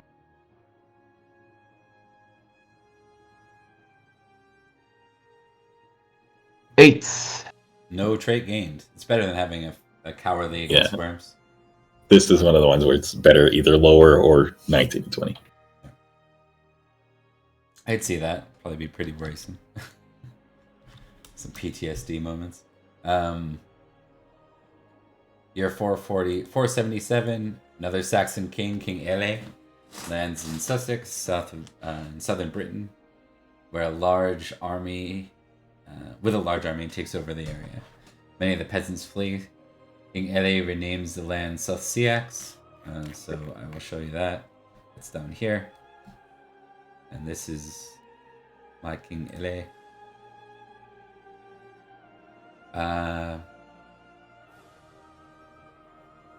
Rallies Ambrosius marches with an army to oppose the foe, who is reinforced at the last moment by the Saxons from Kent. Ambrosius is lucky to escape with his army. The Saxons remain. In Cumbria, the worm terrorizes Rostock. King Heraut of Malahaut, hearing this, leads a contingent of knights to help in fighting the worm. But they only manage to chase it away. To add insult to injury, giants come down from the moors and mountains too. So we had to fight trolls and giants and dragons. Yeah. No big deal. Roll a d20 and add 5.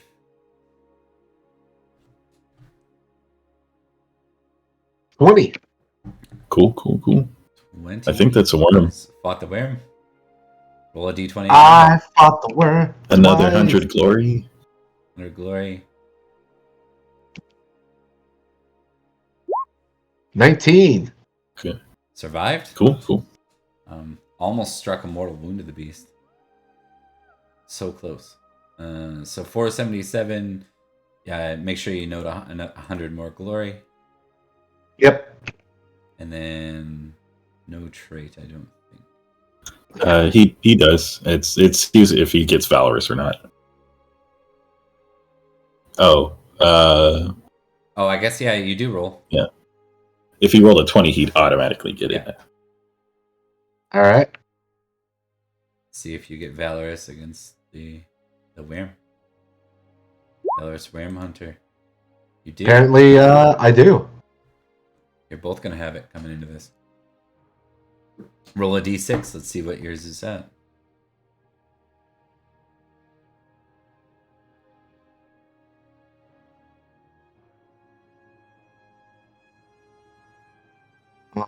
Right.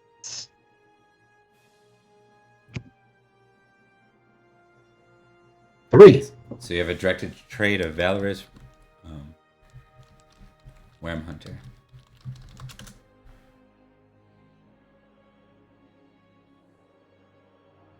Okay, so 478.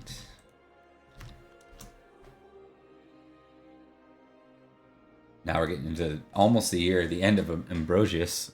He's surviving for so long. The worm ravages Bedegrain this year. So many are fighting south under King Uther. Let's find out what you're doing. I get a +5. Yeah.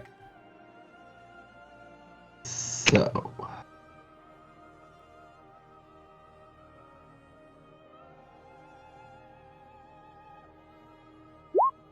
$11. Am I garrisoned again? Nope. Yes. Nope, you fought. Yes, but no. You fought against trolls, so 30 glory. You are in garrison when you fight against the trolls, but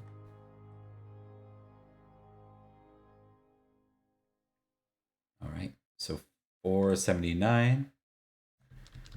Passionate last British son of King Vortigern sails up the Humber with an army of Saxons and diehard Vortigern loyalists. Starts to raid Cumbria.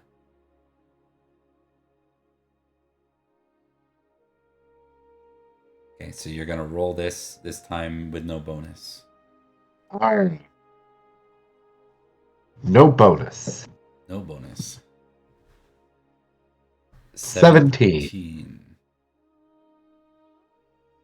You went with Uther in 478, I believe. Yes. Mm-hmm. Oh wait, no, that's the year before. No. That's the year before. I was garrisoned. Yeah. Roll next column, it says. Fighting against the Saxon raids in Logris. Why? Wait, what? Hold on. So if did not go with Uther in 478. Is next coming to the right? Sorry, if you go down to the right. Does it mean that one? Yeah. Battle of Carrick. Yeah, there we go. Okay. Next. Alright. I misinterpreted that for a sec. Okay, so D20 to see what happens in the Battle of Carrick.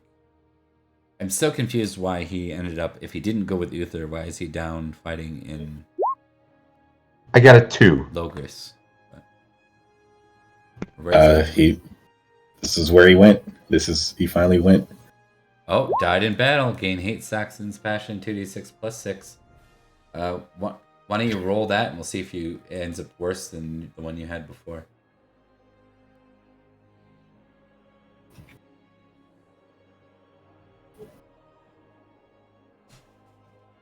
$13. 13, exactly what you had before for hate Saxons. Okay, what was his what was Barunis's total glory? That last thing, the 4 plus the glory gained for that battle. So if you go back to the Book of Sires, Yeah. that battle 30 times the d6 times 2. Let's roll So that. 4 Oh, you rolled 4. was already rolled. 240 glory? That was a big one. 240? Yep. Alright.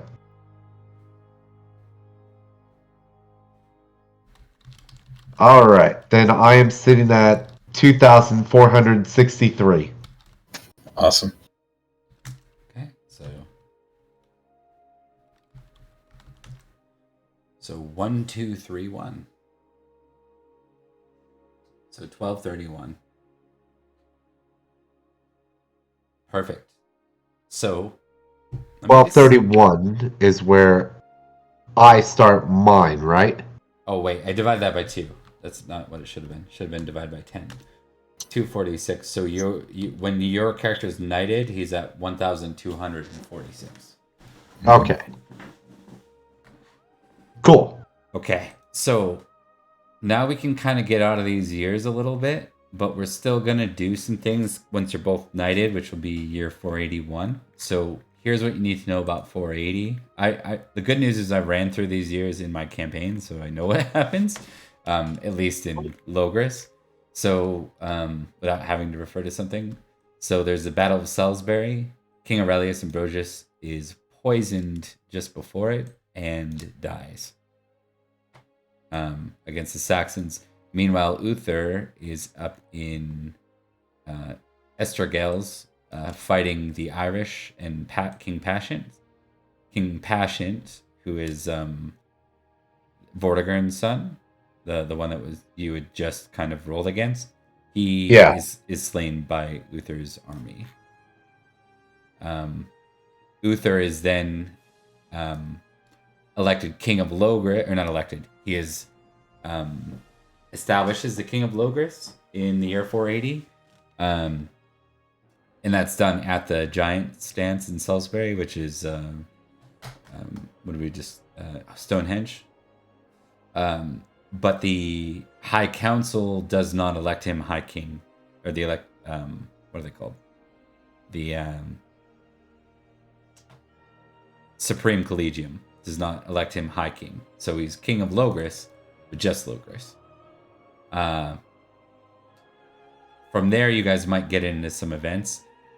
So basically, he's not happy about that, and Uther will go about doing Uther things for a while, which involves being the warlord that he's so confidently become. Known for being. Yeah. But before we do any of that, I think we jump into the character creation now. Okay. So thank you guys for doing that. Was that worth your time, or? Oh yeah. Yes. Okay. That was fun. Depending on your like, In an abstract version, but yeah. Yeah.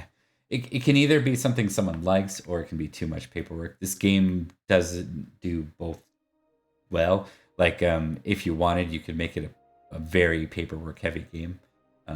I try to find a sweet spot in the middle, but I find getting those histories on paper is super interesting. So we have, if we mark the years of death, we have So for Isforis, grandfather's death was 460, right? 446 is where my grandfather died. My dad died in 460. Father's death, 460. And then for Barunis, grandfather's death was 430. The very first roll. Yeah. 439, and father's death was 479, right? Yeah. The year before Uther becomes king. Okay, so that puts us at a starting point. Now we can actually do the character creation portion, which is not too complicated. So let's dive in. We're knighted in 481. 481, yeah. Okay, cool. And then we're gonna do some minor stuff to figure out what else you guys might have got up to, like using those tables. Obviously, your character won't be able to die from random rolls, but it'd be good to identify. We're playing. I think I established that we're playing in 488, so you have a couple of years to randomly roll up for your experience. So you won't be brand new knights. You'll be in your mid to late 20s. So.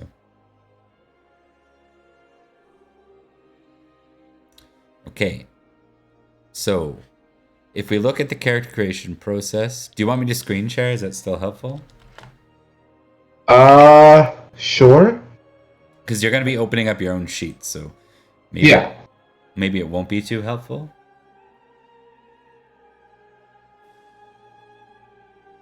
Here, I got an idea. Like, I've just been bouncing between screen sharing and everything anyway. Okay.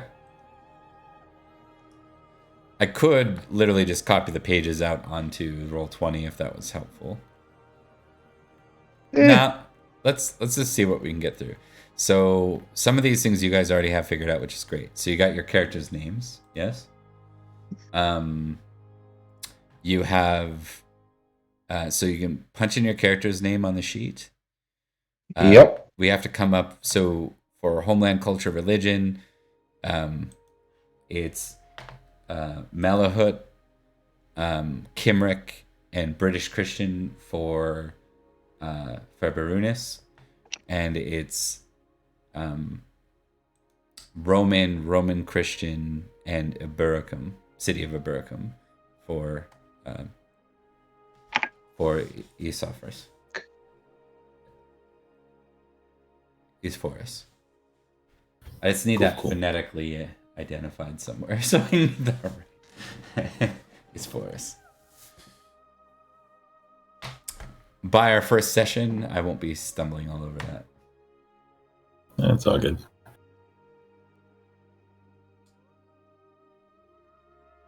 All right. Cymric, British Catholic, Malahaut. CYMRIC, right? Yep, CYMRIC. Okay, just making sure.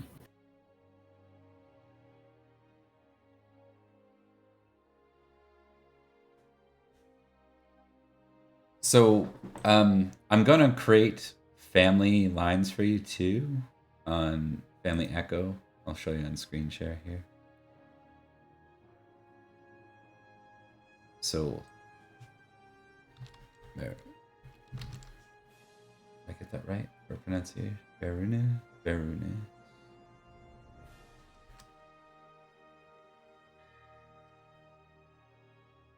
So Brunus had parents.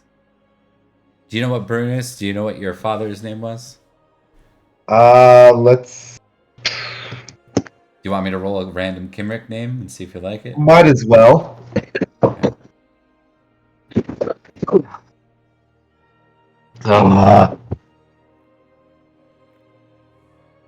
If there's an app for that. Oh yeah, I got it right in here. One sec. Just gotta look for the... I have one with 1,000 names in it.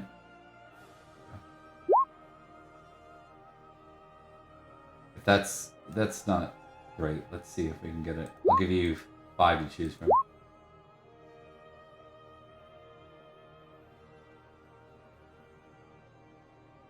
Any of those, or you want me to keep going?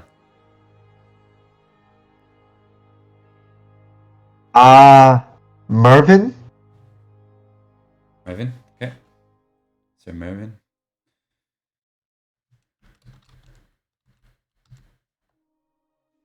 And then do you care what I call your grandfather? No, he died super young. We're going to make him Barnick. Okay. Had parents. Oh, I gave the mother's name. Barnick. It looks like your grandmother was the one who died super young.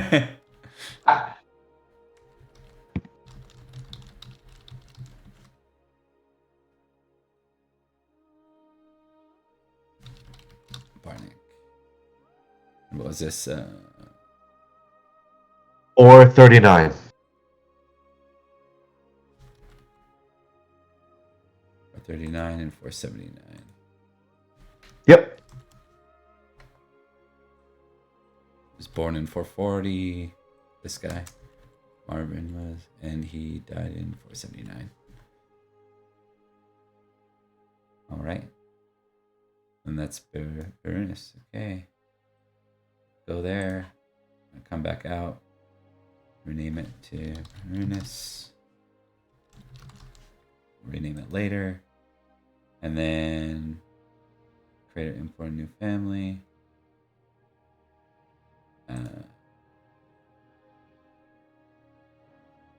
Forests.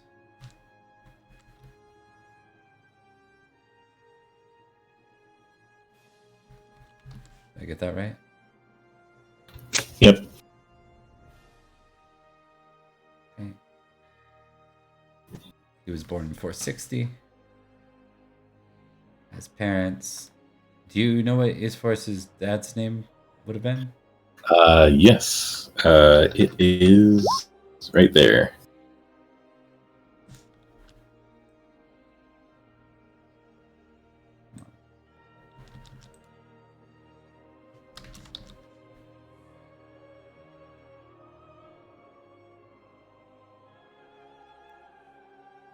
Or 60 was his father's death.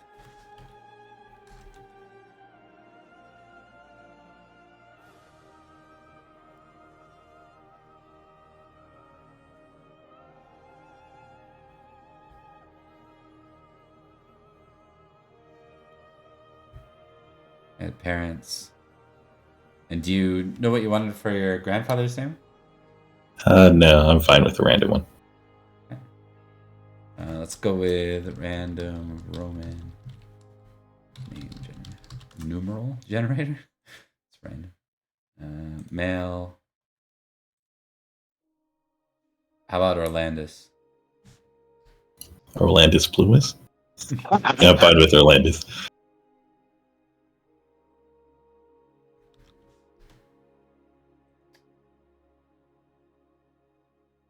And we established for him.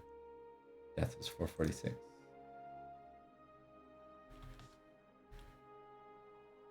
There we go. So those are established.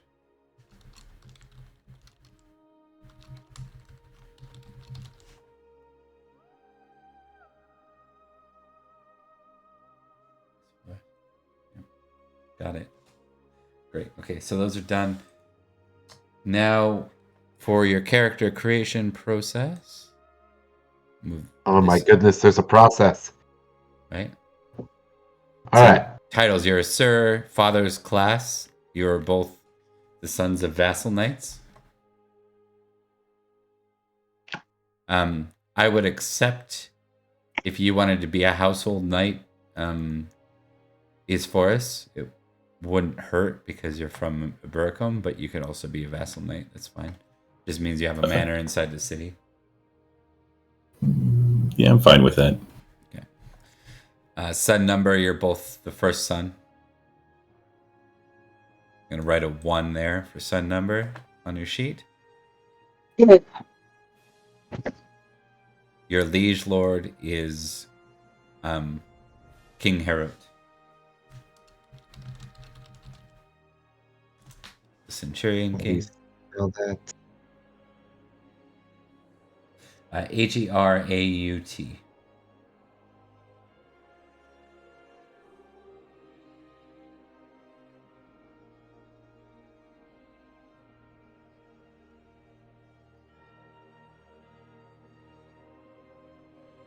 King Heraut. Mm-hmm.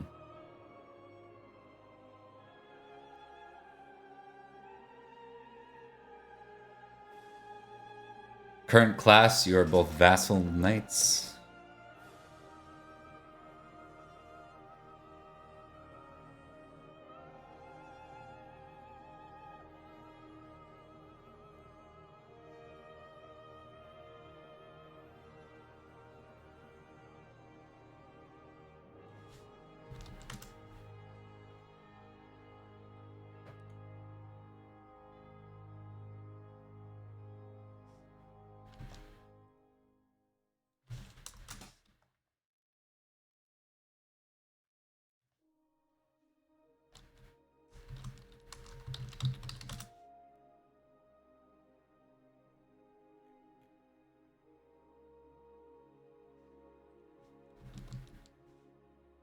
All right. Okay, so for Malahaut, I'm just looking. So your next thing is where are you from? We'll give you Current both. home. Yeah, current home, Eburacum for Esophagus, and then for you, you're gonna write. Let me just see. It's on this thing. I think you're in Ainsty. Is that how you say that? Ainsty. So you can see on this map I'm sharing, if you do have it open, Ainsty is like the land surrounding Eburacum.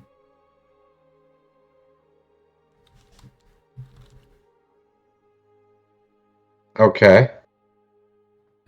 Ainsty includes the lands which surround Eburacum City, about 5 miles to the west and north along the Derwent River to the east. There are about 30 knights that dwell there.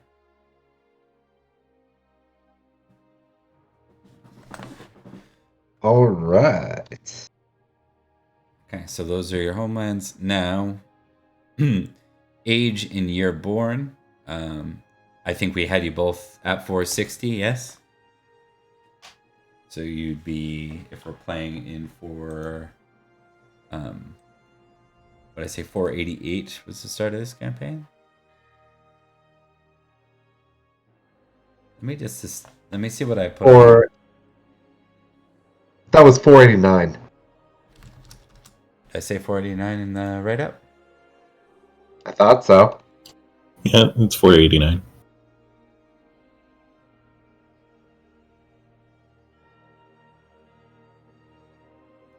I did. Okay. Yep. We may only roll up to 487 because I might kind of start you off with a little thing in 488.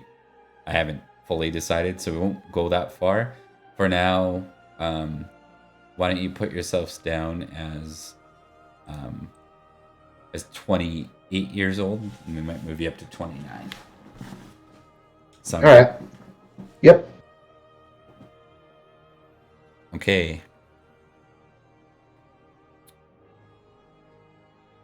So next, traits and passions. You get to pick one kind of famous trait that you might want. But before you do that, you're going to get traits for being a particular religion. So these traits for Roman Christian, chaste, forgiving, merciful, modest, and temperate, all start at 13. And their counterparts, the number to the right of them, or left of them, all start at the opposite. So you have 13, you have a 7 in the other, because it has to work out to be a total of 20. And then for British Christian, which is Berunius, You have chaste, energetic, generous, modest, and temperate. So it's slightly different in their focus.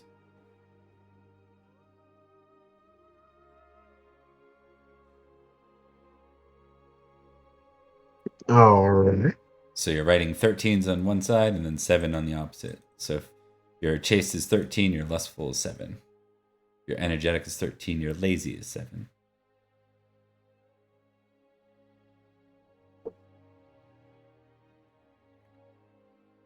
Let me know once the two of you got that, and then we can go from there.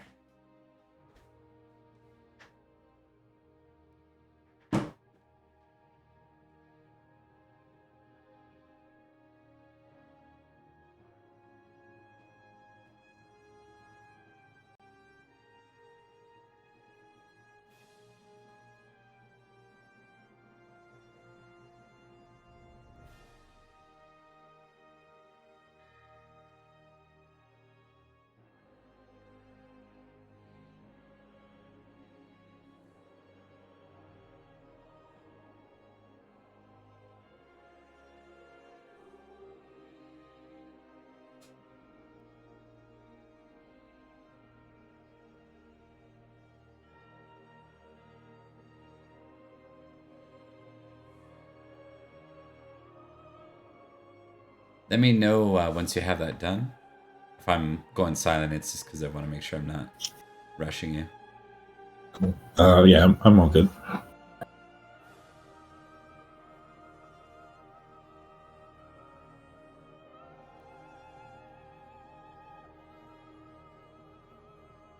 How about you, Bernice? Are you all good? Still working on it. Okay, no worries. Modest. And temperate.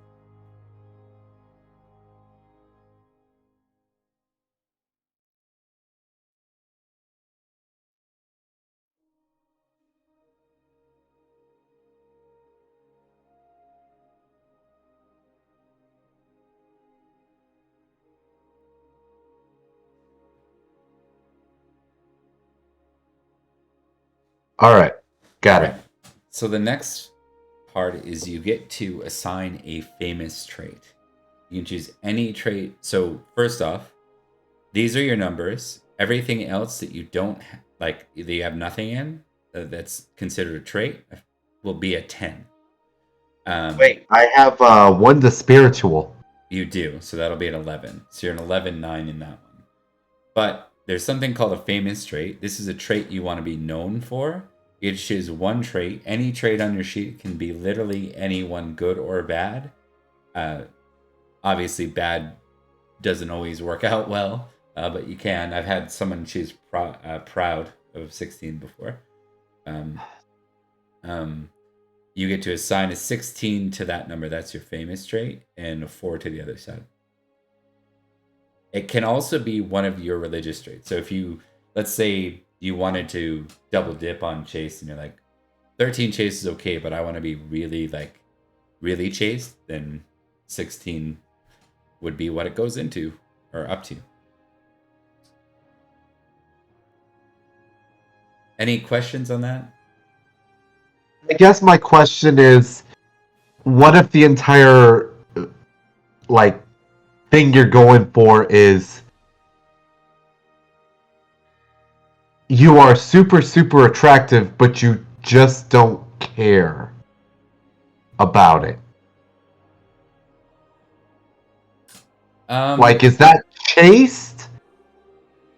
If or well, okay, so there's a couple of different ways that could play out. You could be really, really bad at flirting and romance and just not care about it that way, which would play out. Chaste would be reflect how likely you are to be seduced or enticed by matters of the flesh, which probably won't come up a ton in the setup, but there are certain roles that come up with feast cards and stuff where that could be a possibility. So if you have a high chaste, you're just more likely to have the willpower to resist a seduction, or maybe resist someone's beauty, seeing Lady Igraine for the first time can can prompt like a lustful in people, as it did for Uther. So.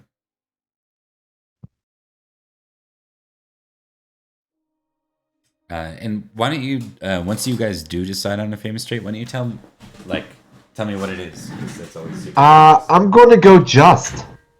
All right, perfect. He Just is what? famously just. Famously, just what? I mean, I was going to choose valorous and cowardly, but don't those start at 15s? Yeah. Or 15-5? Yeah, Valorous starts at 15. Yeah, it does. Reckless is as far as. Oh, okay. The Severus is going reckless. I like it. Okay. Yeah. He's had enough of his family being in garrisons. We got to go out there and fight. We got to do something about Hey, it. as a squire, you went out there and assisted It's true. assisted my father fighting the worm twice. It's true. Okay, so we have directed traits. Let's see if that's right.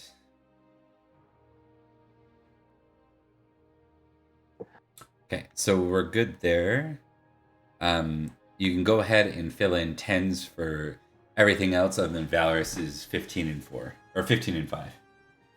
Yep. Okay.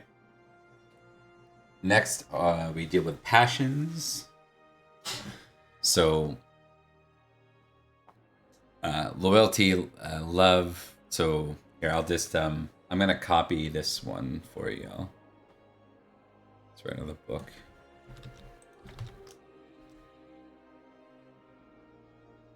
So those are your starting values.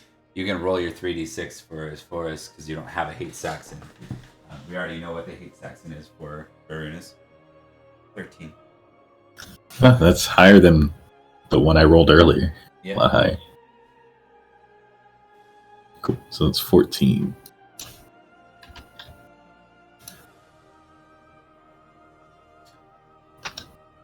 Well, your dad did fight a lot of Saxons towards the end. He did.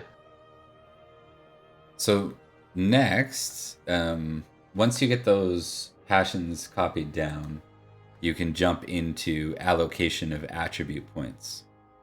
So this is your size, dex, strength, con, and appearance, which we kind of go interchangeably with app.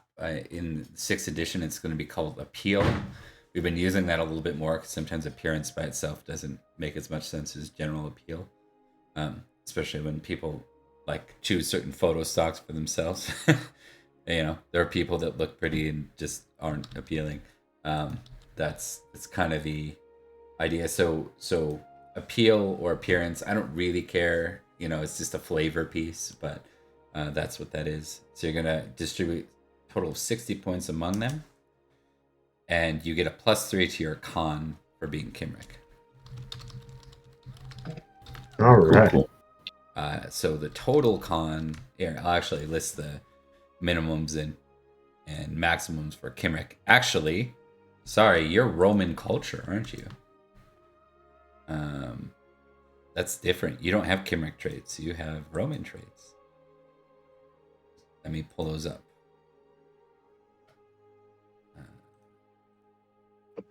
Isforus has different starting traits, so con won't be your high piece. Let me see what it is. It might take me a second. Cool. Entourage, knights and ladies, I'm pretty sure has it. If he's pretty, I'm gonna be pissed. Who? You. I'm average.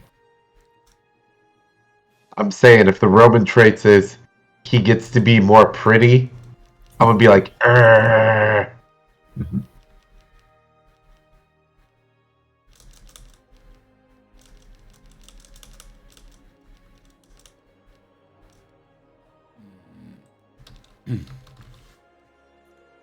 This one always takes me a second to find.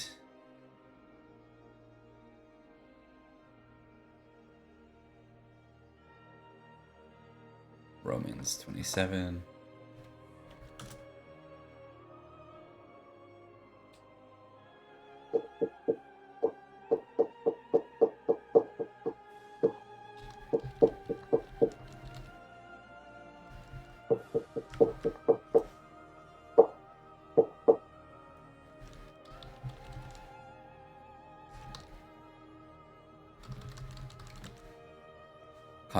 Cultural modifiers, there we go.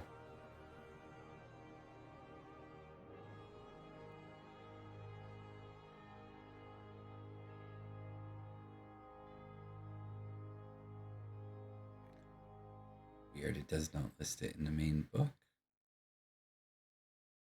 One sec.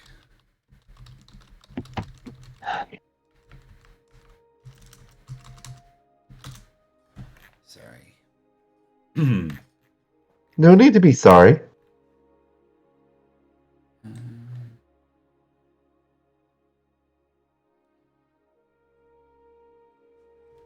We pretty much knew how we were going to divvy out things before the bonuses anyway. How annoying.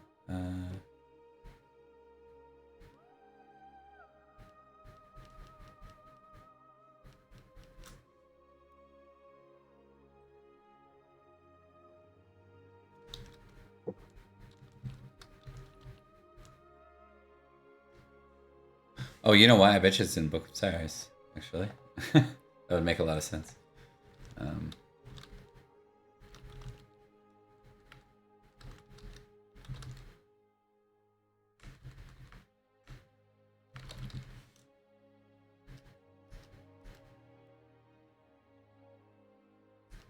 Christianity.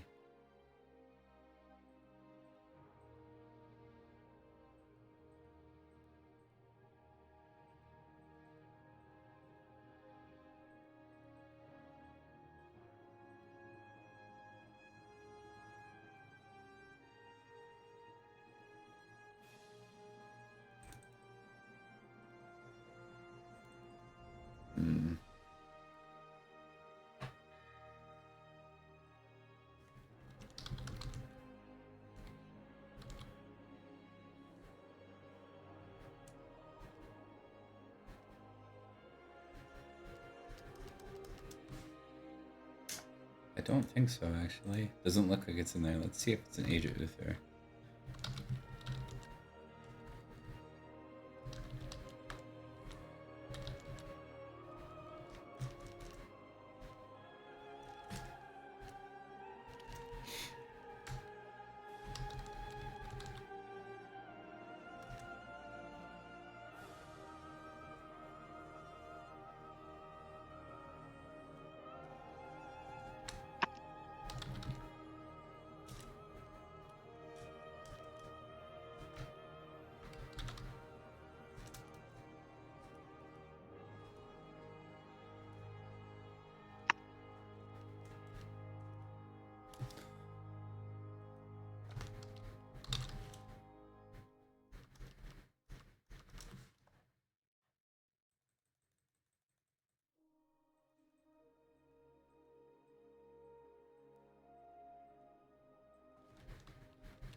Okay.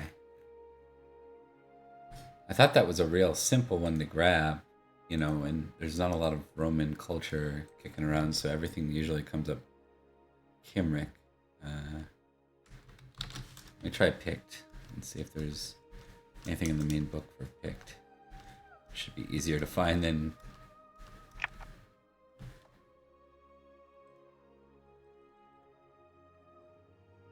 And I will also check.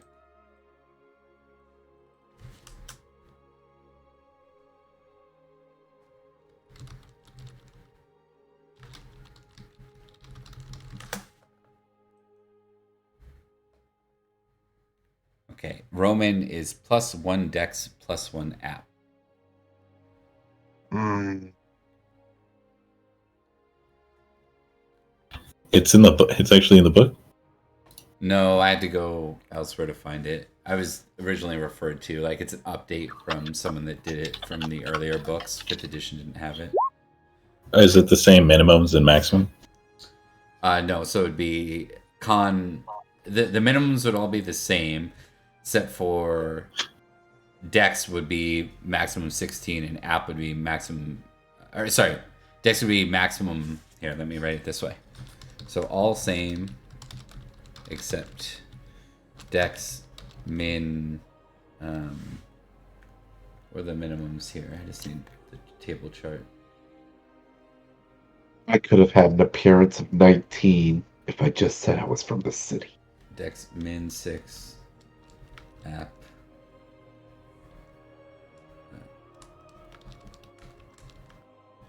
Max 19 and con 518. Okay. It essentially just makes my con 1 less. And app min 6, max 19. So close. Could have been even prettier.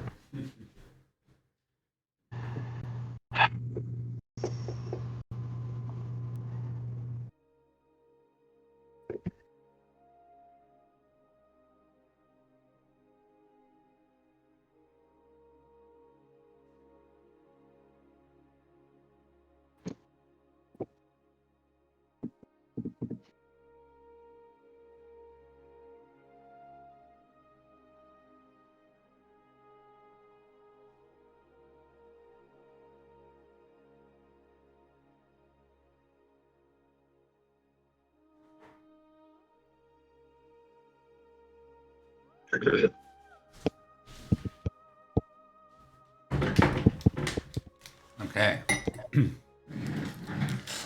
Let me know once you guys are set, and we'll move on to the final steps here. Got my stats done. I'm good. It was just a -1 because Romans only get a +2, essentially, instead of Right. a +3. Mm-hmm. Yeah, Kimrick are considered the power crunchy ones. That's what Greg says. It's like, if you want a power game, here's your trick. Like, play Kimrick. But these other ones are there for roleplay. It's not that big a difference, honestly. But let's go with skills. So you're gonna have a starting template of skills. Okay. And then you get to plug some points in.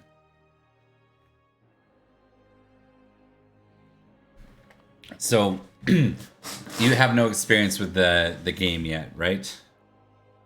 Correct.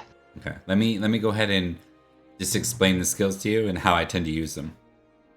So awareness, used often. I use it like spotting things, being aware of things around you. Never to do with body language though. That's almost always another skill. So it's for spotting things, being perceptive, etc. Boating.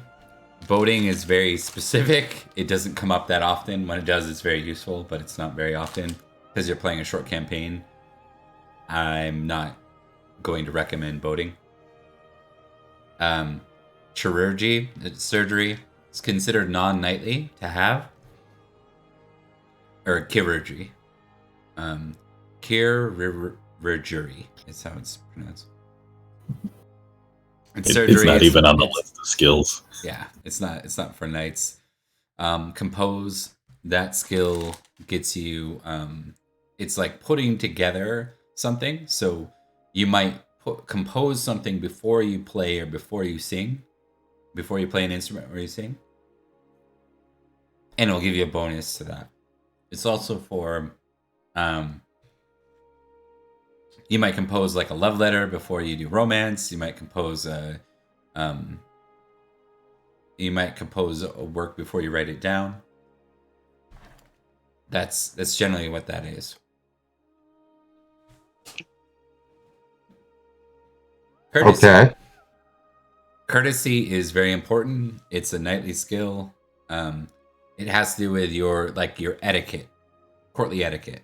It's the best way to think of it. It's also for being polite and not pissing people off.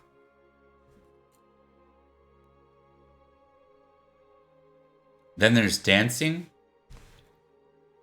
Self-explanatory. Fairy lore. Lore specific to fairy, which is both a place and types of creatures.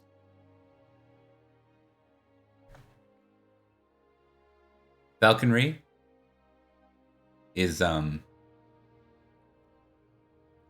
it's kind of like but it's a popular noble skill as well. It's worth noting. Like, it can be used to impress or woo someone. Fashion is considered non-knightly. Whenever it's non-knightly, it's not recommended that the knights have it. Fashion can be used to basically get bonuses on appearance with proper clothing aligned. First aid. Every squire has it. You were previously squires, you have first aid. Flirting. Flirting is useful. It is different than romance. This is used for the short-term kind of enticement and excitement. So think of it different as courting. It's not for courting someone per se. It's for the initial engagements and potentially short-term attempts. Then we have folklore. Folklore, unlike fairy lore, is kind of a general knowledge. It'd be like the knowledge of the common people. Whenever there's a knowledge roll, it's not specific to something else. It's typically going to be through oral tradition and folklore. Gaming. Gaming can be used in feasts, and just generally as something used in between, like in downtime scenarios, as a way of potentially you can use it to gamble. There are rules for gambling in the Book of Feasts.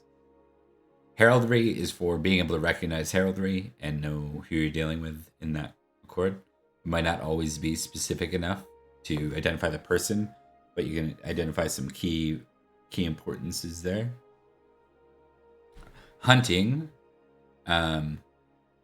Hunting is a knightly skill. It's used often. It can be used for things like tracking, but it can also be used for hunting game. Industry, non-knightly. So this would be, I believe this is like sewing and stuff, right? Creating things with our hands. It's a little, the writing there's a little archaic, but it's creating, crafts with your hands that you might see that common peasants, or so it could be used for a lady for creating things with your hands, or common peasants for tasks like farming, labor, or craft. Intrigue, used often in courtly scenarios. It's trying to get a sense of what's going on. Gossip, I might use it for like an insight type role if it were D&D, right, where you're getting a sense on someone's face what might be going on. Orate, is used. It comes up in cards often. It can be used for sounding articulate. You can use compose and then get a bonus to orate. So it's useful for speeches or anything of the sort. Play instrument. There are a number of instruments. Knightly instruments are considered the harp or the lute, but there are other instruments. Read and writing. That's always Latin in this game. There are runes, glyphs, and ogum, but those aren't, true reading and writing. Not in books. They all have their own means and fairly limited use. with the Roman influence up here, if you have a rating, it's probably Latin. Recognize is being able to recognize somebody. So you might be able to look and be like, oh, that's Prince Matic, without knowing his heraldry. Sorry, were you trying to get something in? No, I've been sick the last week, so. Oh, okay, no worries. Religion, so either British Christian or Roman Christian. That's just your knowledge of the religion. Romance, this is your knowledge of the courting process. Can be used for courting a wife. Singing, pretty self-explanatory. Stewardship, that is for rolling on behalf of your manor. Typically, you'd have a steward that would fulfill this for you. I have had stewards die in games, and then they have to fulfill that on their own. Swimming, it's for not drowning. Can be useful when it's needed. It's really useful, but how often that's needed is unknown. And then tourney is not a skill available in the Age of Uther. There are no tourneys. For combat skills, axes, useful skill. Saxons use them a lot. They can break through shields. That's their value. That's what makes them good. Battle is considered a knightly skill. Very useful for mass battle, getting positions in skirmishes, things like that. A bow. We don't typically use the bow in this era. I suppose I could allow for it though.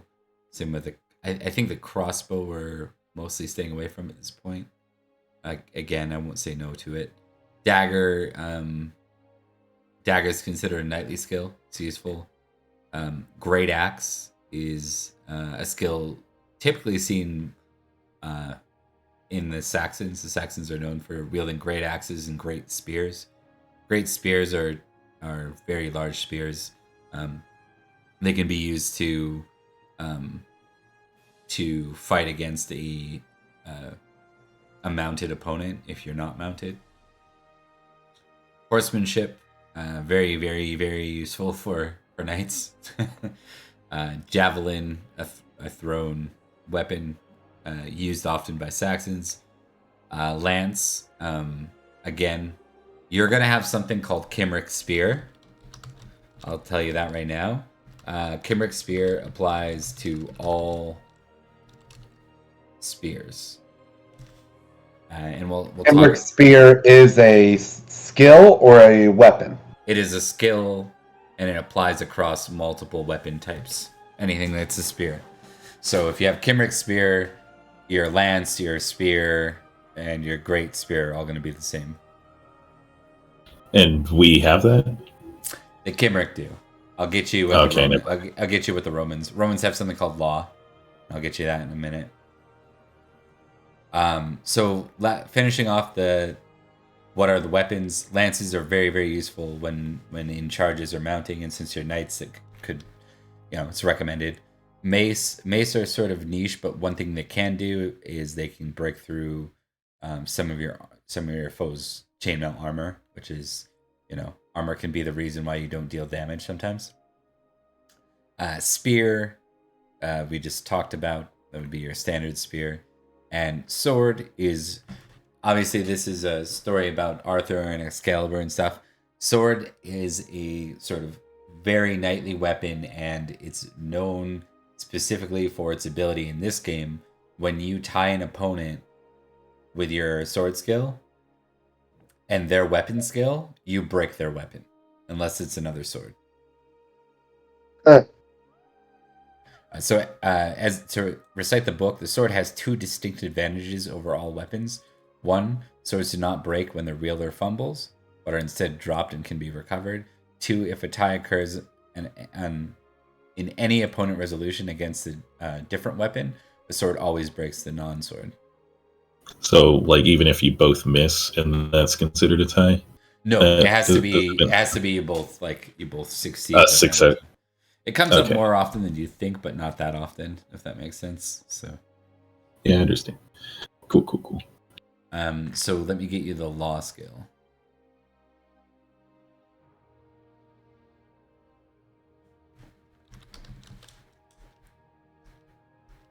The Roman knows his laws. I'll just copy it for you since it's not in the main book. Oh, is the Kimric one not in the main book either? It also is not in the main book. It's in Knights and Ladies.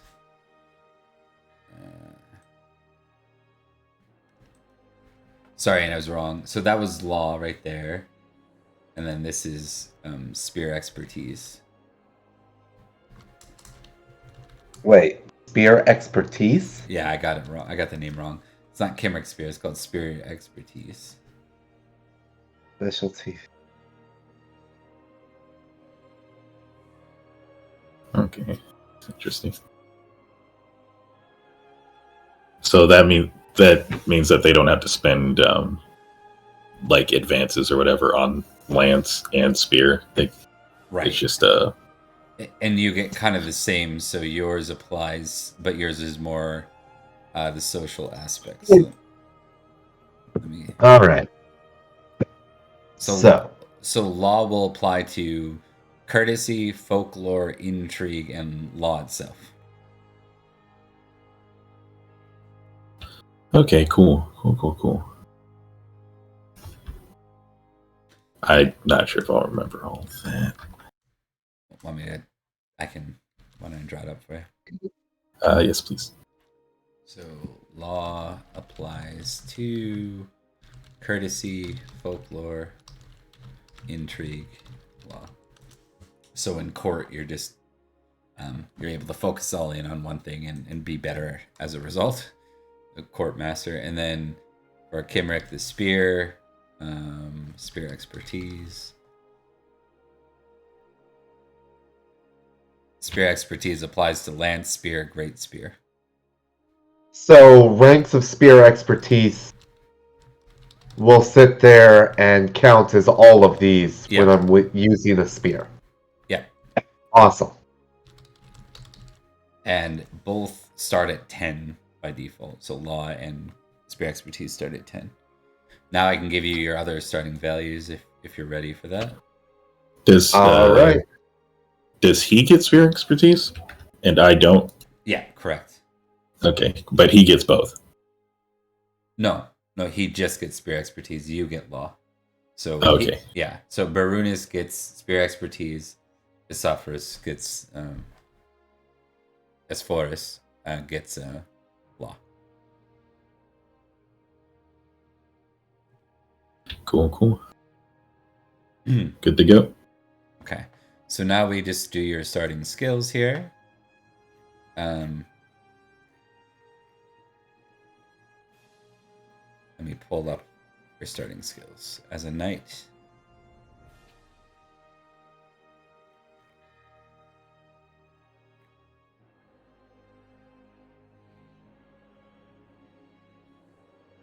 Sorry, one sec, guys.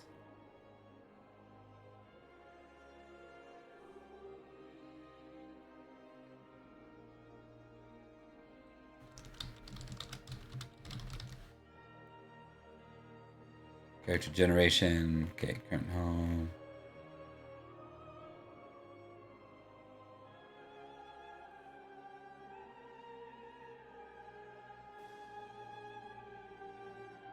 Okay.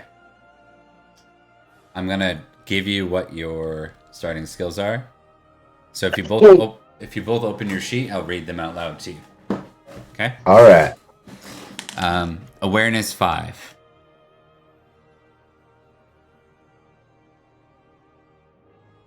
Boating 1. Compose 1. Courtesy 3. Dancing 2. Fairy lore 1. Falconry 3. First aid 10. Flirting 3. Folklore 2. Gaming 3. Heraldry 3.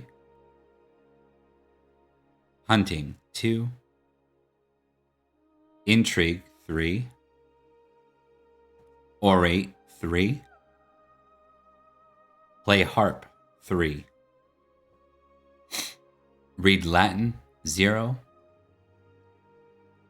Recognize, 3. Religion is going to be different for each of you. So religion, Roman Christian, 2 for Esphorus. And religion, British Christian, 2 for Barunus.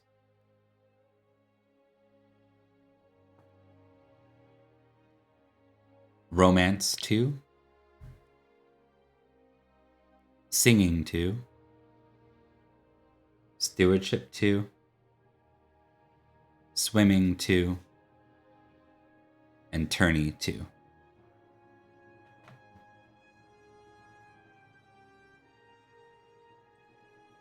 Thought you said tourney wasn't a skill at this point. Yeah, sorry, drop tourney.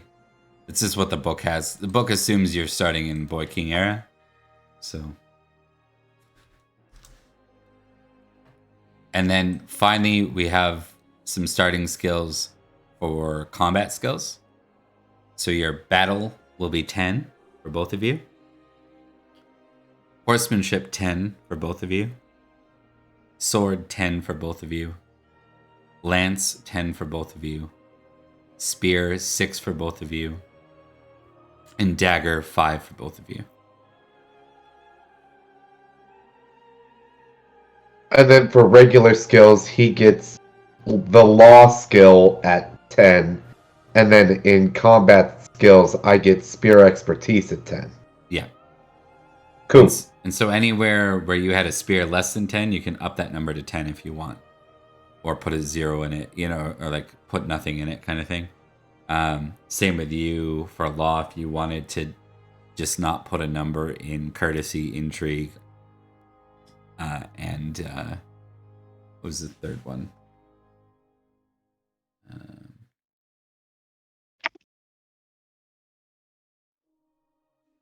Courtesy, folklore, and intrigue. You could put them all with no number in them. And then you know to roll law whenever you see that. I'll also make a note so I can remember for you.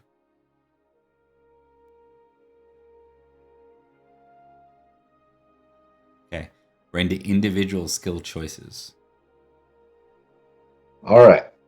Okay, so this one's a little complicated to understand, but once you get it down, it's real easy. Basically, during your youth, each squire discovers those things that interest them the most, and they spend as much time as possible doing those things. The following process lets the player pick things that they're interested in their youth. So there are some limits. So nothing through this process can ever be raised above 15. No stat may ever be raised above your current standard. No skill or combat skill may ever be raised by above 15. No stat may ever be raised above your character's standard racial limit. So a character's size may not be increased after they reach age 21. So ignore that for now. I'll remember that. No trait may be raised above 19, and no passion may be raised above 20. I'll keep an eye on those things. You don't have to worry about that. No non-knightly skill may be augmented. So you can't put points in like fashion. And then individual skills can be augmented by any of the several steps shown below. So first thing you're going to do is you're going to choose any one knightly skill that you may excel in, make it a 15. So it just becomes a 15 regardless of what it was before. It can be like, for example, we talked about battle, first aid, courtesy. We talked about sword. So law would count, and so would spear.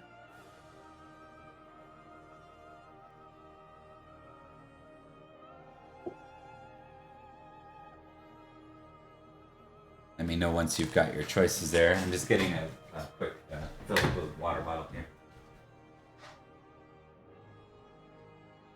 All right.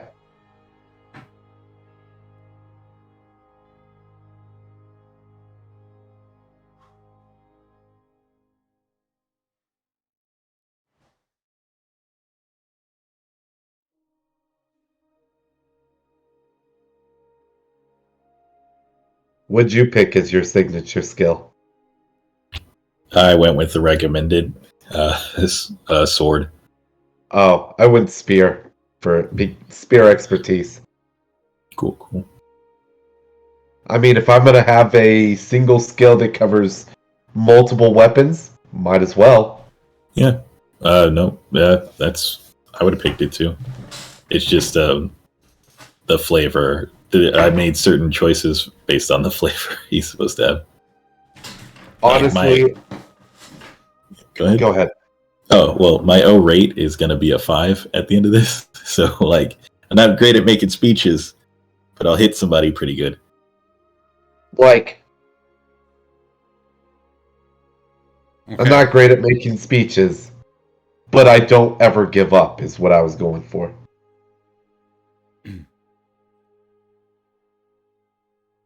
Choose any 3 non-combat skills other than first aid and make each of them a 10.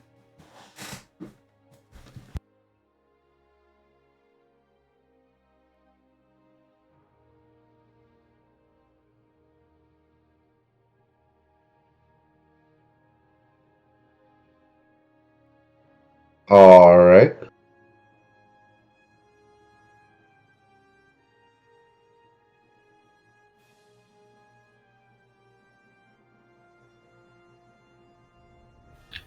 I got those down. Perfect. So now you get to heighten any 4 unique statistics chosen from among the following: attribute scores, passions, traits, or skills. Heighten a skill or combat skill increases it by 5 points, while heightening an attribute, trait, or passion increases it by 1 point. Keeping in mind the limitation that were provided. So if you're raising a skill, its limit is 15. That's 1.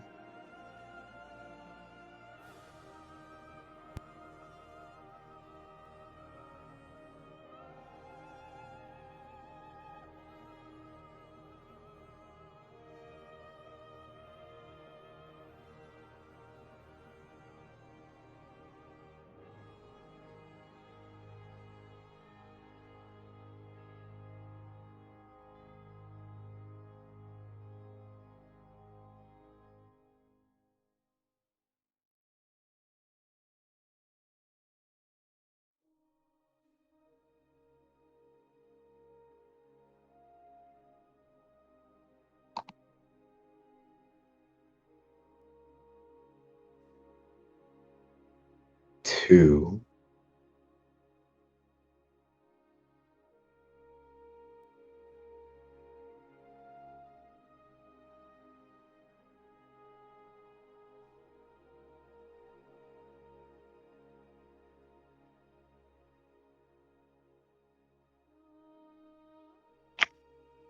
Three.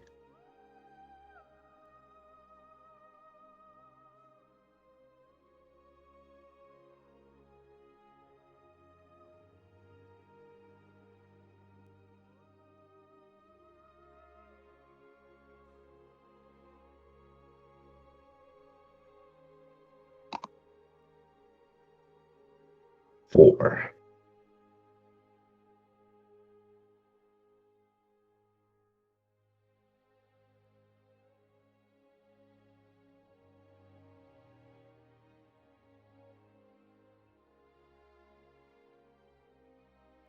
Alright.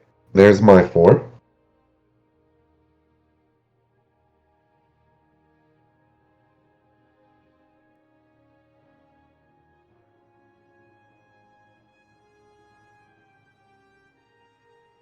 Oh, I'm muted. That explains it. It happens to the best of us. Okay. So with your 4 done, just checking, as far as you've played this, so you probably have you're already past that step, I'd imagine. Yeah. I picked awareness, battle, horsemanship, and lance. Okay. Okay. Now. Yeah, I raised my con once, raised my horsemanship once. I did heraldry and read Latin. Got it. Okay. So now you get to add 10 more points. Again, keeping in mind the limitations. Divided amongst your combat or non-combat skills. Any number. So you can just like divide it however you want amongst them.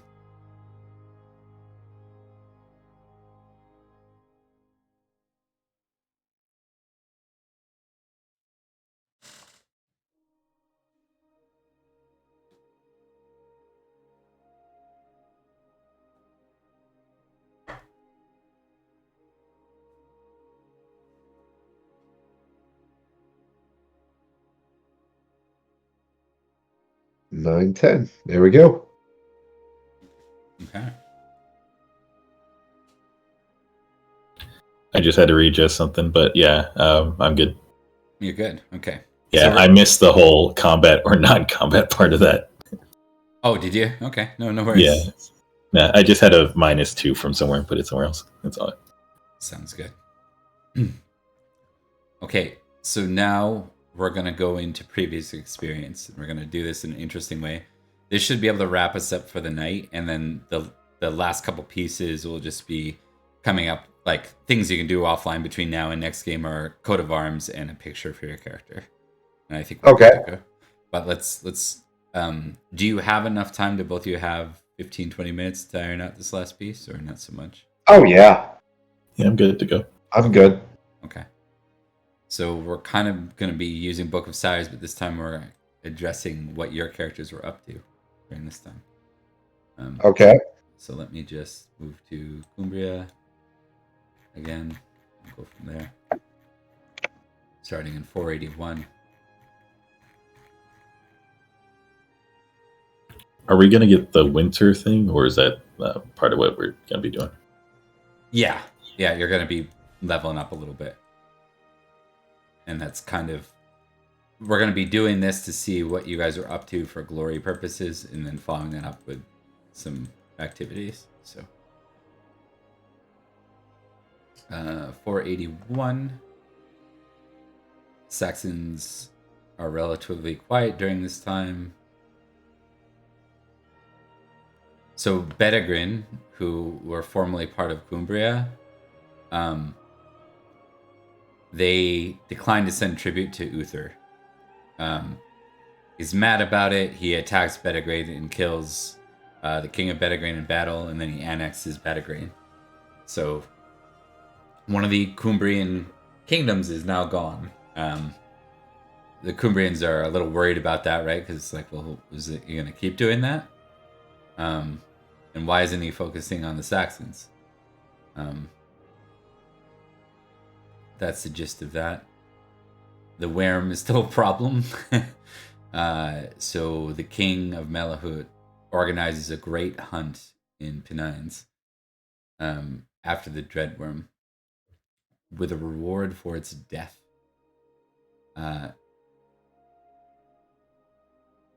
So let's see if you two got to participate. You will not die, but you might face like an injury or something if you roll the death thing.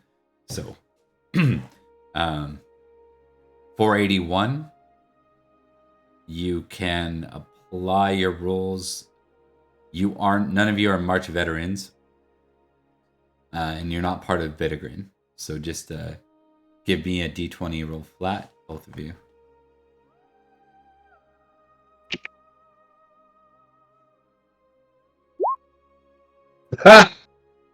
Okay. Okay. So 17 is you witness Uther. Oh wait, no, you weren't there. 17 is participate in the great worm hunt. Alas, the cunning worm manages to elude its hunter. Gain 25 glory. So that is... So did Baroness like sprain his ankle? Baroness suffered a major wound. So let me just see what you suffered. Baroness, I need... Oh, still not there yet.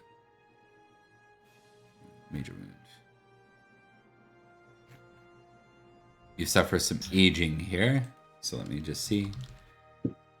Or risk of aging. Pull up those rules. So just like me, in your first time out, you're suffering from your grandfather's curse. Yeah.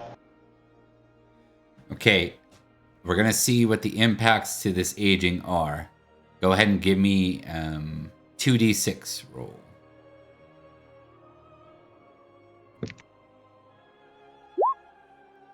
Four. Okay.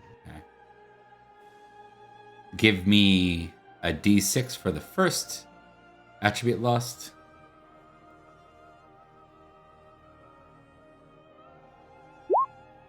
Five. You lose a point of appearance, my friend. Maybe a nasty scar. I will allow you, because I know it's character creation, and I know you had a... If that ruins your concept, I will allow you to re-roll it.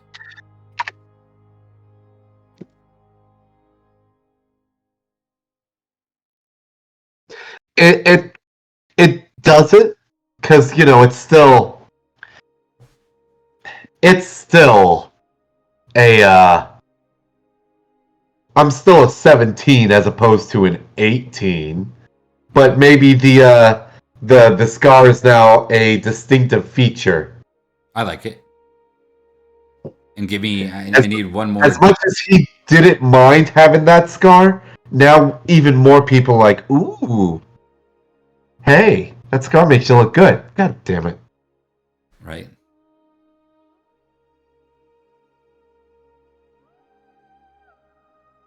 Okay, so you suffered a major wound. You take the one.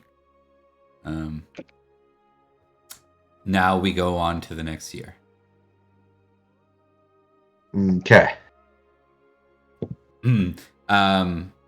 I figure that scar is maybe something to do with raids. Does that make sense? So we'll give you 10 Yes. glory, 10 glory for that, because you're losing something.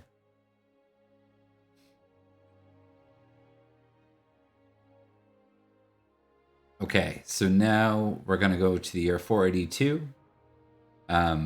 So King Uther invades Summerland. So now he's over here and doing things.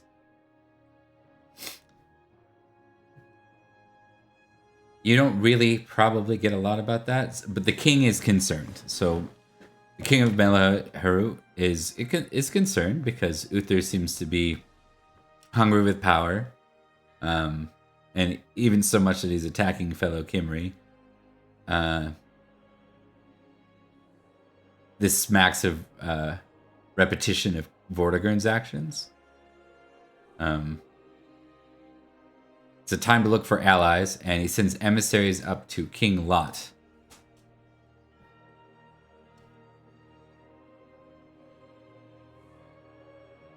A young king who's building a large coalition of kingdoms in Caledonia.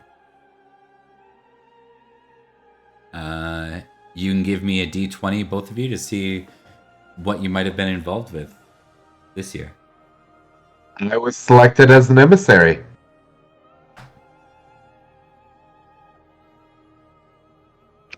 I rolled a straight 20.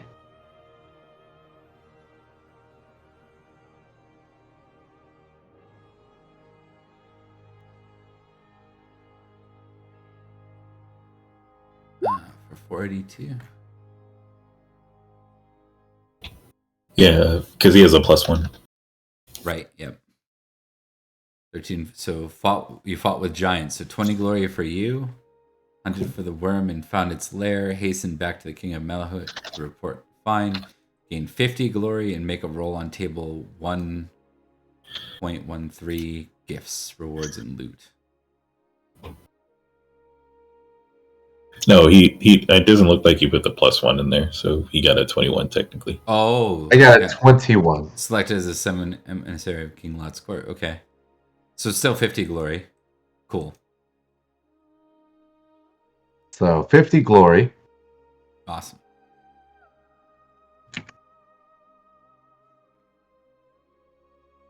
But I was sent up to go Speak with King Lot.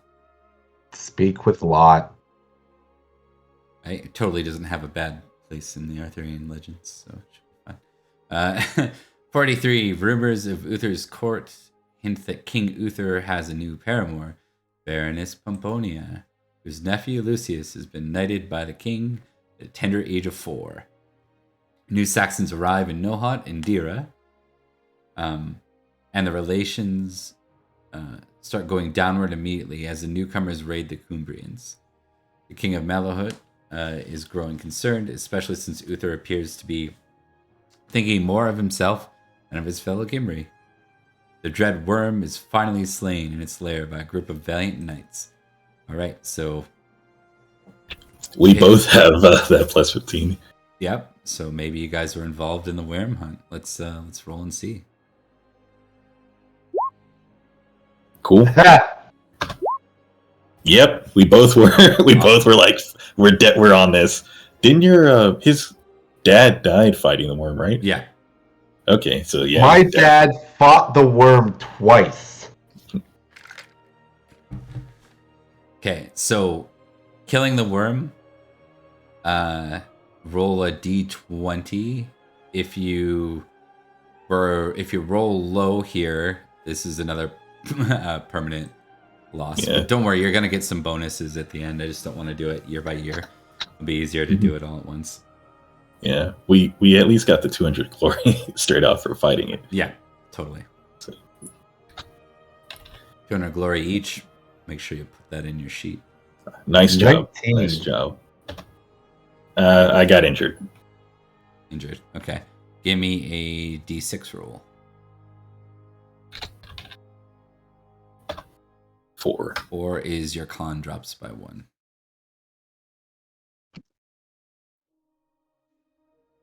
Keeping in mind that you're going to have a chance to build it back up, so don't worry too much about it. We're going to do experience for each of these.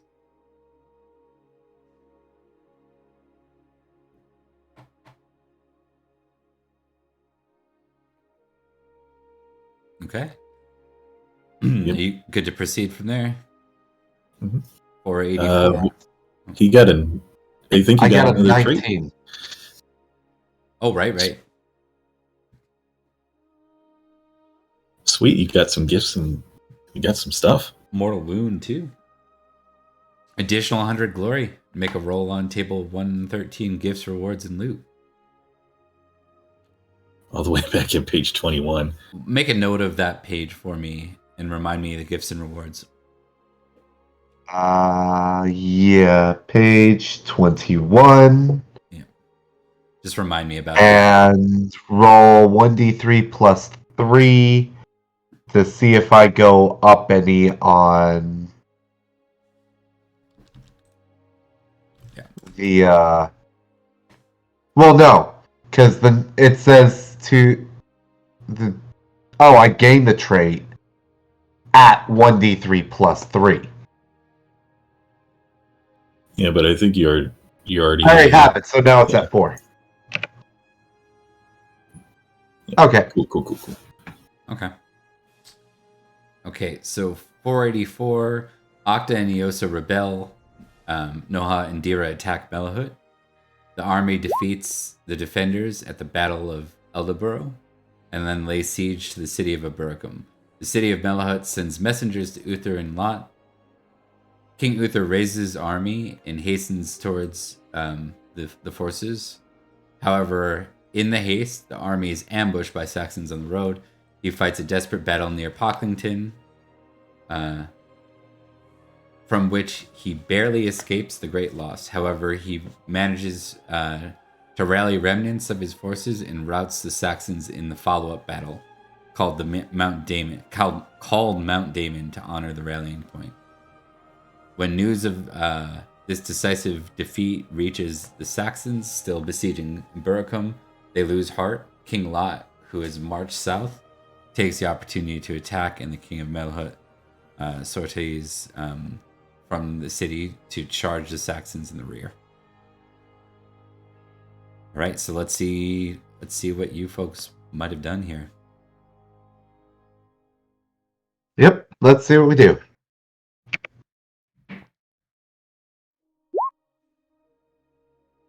Looks like I might be fighting at the rally point.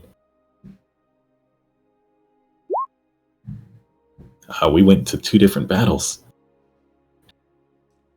Interesting. Hmm.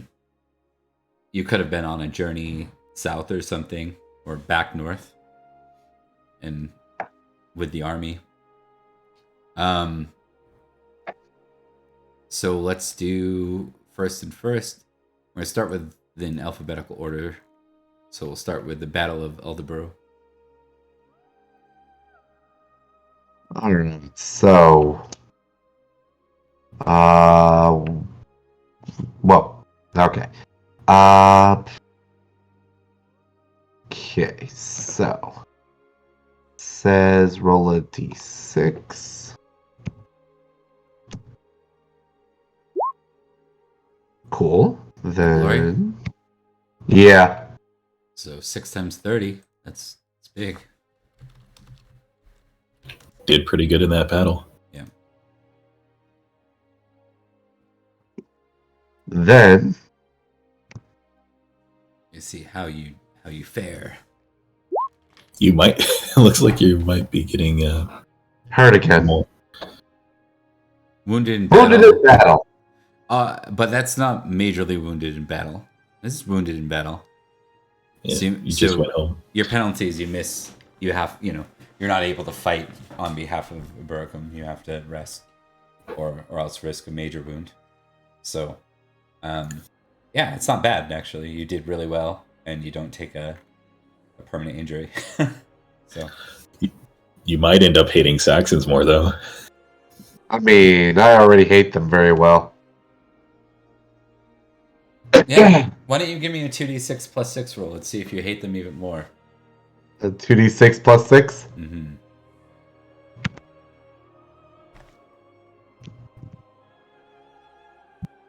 Oh, I hate them more. Yeah. By 2. By 2. Alright, hate Saxons. By 2. Alright. So on to Relief of Eburacum. Which is that's not going to work out for you. So then we're going to go over to fought at the Battle of Eburacum, and possibly the Battle of Mount Damon. So this is for Esforus. Esforus, if you want to roll a d6 to see how your glory works out. I got a 4, so I think I got 90. 4 times 45 divided by 2. 180 divided by 2. Yep. Okay, now let's see how you fared. No bonuses, right? It's just straight 20. Straight. And just to be clear, this means you must have been riding with Uther's armies, and you get ambushed. So that's why this is... Yeah. That's why it's a half. Yeah. I did this, by the way, if you ever want to check out this era, I actually streamed these events. These are events the player characters got to play through. I lost one of my PCs during this battle. Oh, so they might have crossed paths with my guy then. Yep. Probably at least in the same battlefield. So retreated from the battle and rallied at Mount Damon. So you were with them at Mount Damon. So this do I have to roll on that passions thing that was right after there? Passion hates Saxons. Yep. Okay. Jeez. Okay. Okay. I'm pretty sure that ups my thing by 1. Yeah, so you hate them a little more. It's a treacherous battle. Like, everyone's wounded. You know, a count is wounded. Like, it's a pretty bad battle. So I can narrate this one a little bit more. King Uther manages to rally some of the exhausted survivors of the battle at Mount Damon. Suddenly, Merlin appears. He advises the king to attack the Saxons forthwith and rejuvenates the army with magic. Basically, the army, any wounds, anything they had, their tiredness, all kind of goes away. As long as they weren't, like, killed. They get healed, and he creates a tunnel of mist, and basically the army completely surprises the Mount Damon, the Saxons that are like so happy that they just crushed this army with the ambush. They catch them while they're like drinking and partying, and then there's a big battle that ensues. So let's see how this goes. A D6 for your glory. 4. That's pretty big. So 30 times 4, and then that's times 2. Times 2. And then what was it? Times 1.5. Times 1.5. Jeez. 360 glory for that one. Big day for you. Let's see if he survived. Indeed.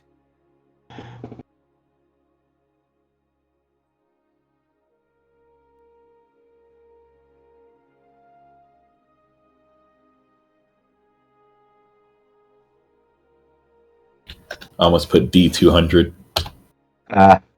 14. Survived. No wound. I lost one of my player knights to Eosa in this battle. Oh, they ran into a boss. They charged them because they had like 8 Saxons at like 18 or 17 or something. Oh, and they couldn't resist it. It was Eosa plus his rear guard. So. Oh, that's not good. I'm already reckless. Reckless in battle. Love it. So in battle, you get to. So it's specific to in battle. You only roll that directed trait when you're in battle. Okay. Yeah, so but that's what you wanted. It's a D6. Yeah.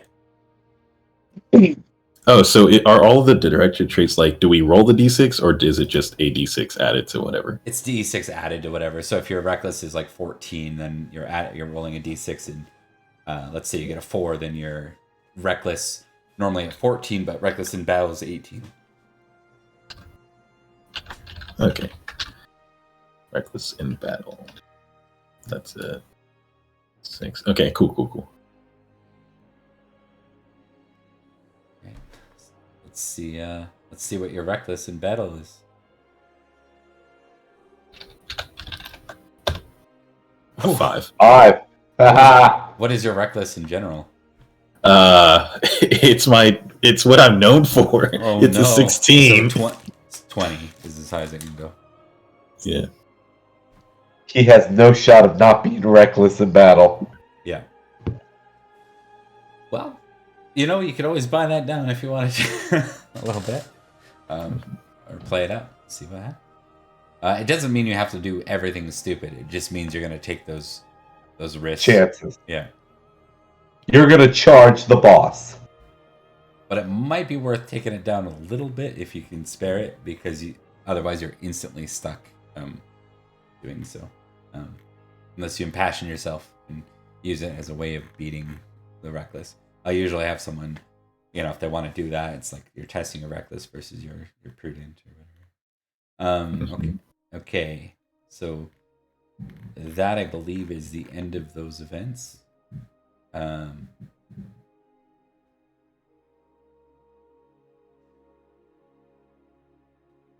that brings us to 484. What is that? Oh, sorry. There were some extra bullet points that I saw.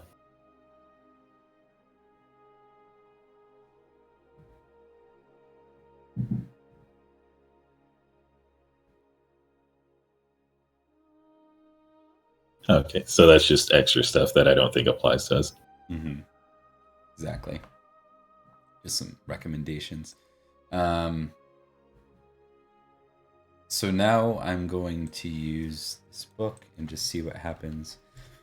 Give you guys some general tests. 485. Saxon Kent. Ace of Wine Lands. Battle of Border Stream.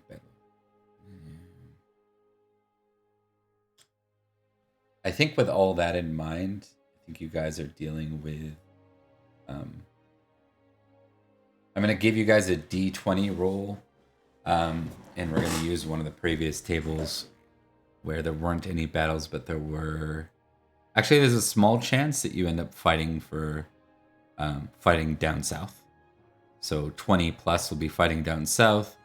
I'll draw out the table right now. So 485, 1 and 1 is bad. 2 to 10 will be garrison, little to no action. 11 to 19 is garrison, fought off Saxon raids. 20 glory. And then 20 equals fought in battle in Logris. So I'll get you guys to roll on that. 16. 20 glory. I got hit. Oh no. Do you want it to be something interesting? Like, because it's a 1, do you want it to be... So first off, 20 glory to you, Barunis. As far as, do you want to see if it was like over a feud or something like that? Sure. Is this are you the one with the blood feud? No, that was... No. That's me. It'd be even more interesting if it was. I have a blood feud against the Irish. What was I talking about? N1. So let's pull up. I have that book open twice so I can check. Book of Sires. I think it was like page 14 or something, right? Yeah, so one of the earlier pages. Death. What happens to you when you die? Cause of death one.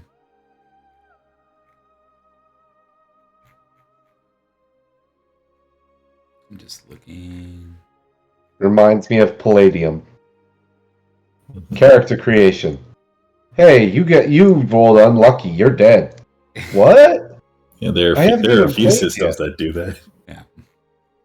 I mean, technically, we're trying to hack the system. Like, you wouldn't have the chance of it actually happening in the system. I know. Yeah. But I hear you. All right, give me a D6. 1. Okay, just 3. making sure. Okay. It's a 1. Yep. In combat by a personal feud. Yeah. So you had a feud with another knight. We'll have to draw that out. That's good material. Same family as his. As you guys want the same mutual rival. I like it. Yeah. Let's give me a D6. Let's see what you lose for an attribute. 4 is con. Again. Unlucky soul. Yeah. Keep getting stabbed in the same spot. Yeah. All right. So now we're back to Book of... so now 486. So we're almost there. 3 more years.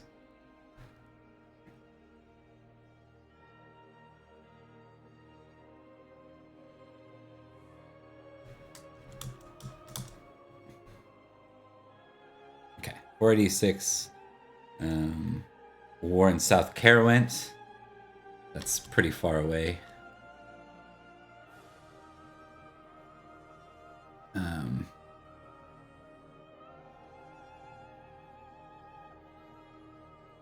So another key event. Remember that Duke Lucius I mentioned to you guys earlier? The one that was over here and he gets killed. Okay. Was a player character or just Like, Nope. He's like things that a happen. figure. Yeah, he's a figure in the book. So he gets He's a 4-year-old boy though, and his head's left on the Oh, ground. okay. So someone took out a kid. Yeah, yeah. So where is it? When Sir Marvis, who's like his overseer, sees a weak force of Saxons, he marches forth, as always accompanied by young Lucius, heir to the Duke of Saxon Shore. They're both killed in the Saxon ambush near High Place Harbor. Um, all who can do so flee, and then Caerwyn falls. So this used to be, up till this point, this was not Saxon. Now they took Caercolin in 485, now they took Caerwyn in 486. Uther sends Prince Madoc with his army to stem the tides in Caerwyn. Then on the mainland, there's stuff going on where the Franks take over Soissons. Other than that, I don't think there's a lot for you this year. So we're going to give you guys the same D20 roll, the same outcomes. All right. The battle on Logris would mean you joined Prince Madoc in his retaliation in Caerwyn.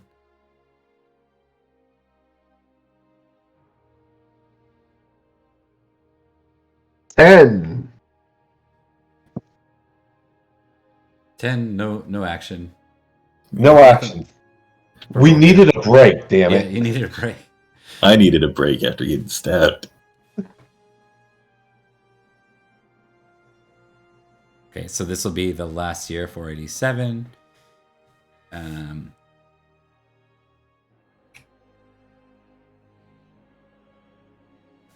King Acewine is that him? King Acewine is crowned King of the East Saxons by a bloody-handed priest. In the Lindsay Embassy, which is up here, King Uther and his entourage visits Sir Cornelius. Something about a sword. Some fellows visit the Malahaut Embassy during this time. And I think I can use that table. I think you guys can do exactly what they will do. So I think it's a matter of, do you do anything? Let me just pull up that page. Cool. And this is the 2 PCs that came over, right? Yeah. They're the ones that got the famous sword. Yeah, correct. Malahaut.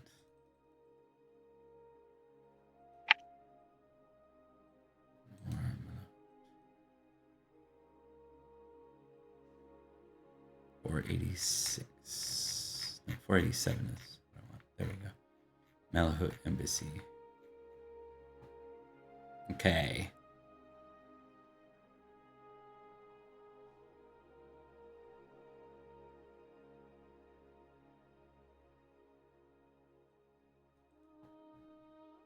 Okay, so I'm going to design it like this. 1, 487, and 1 equals bad. 2 to 10 equals 2 to 8 equals garrison little to no.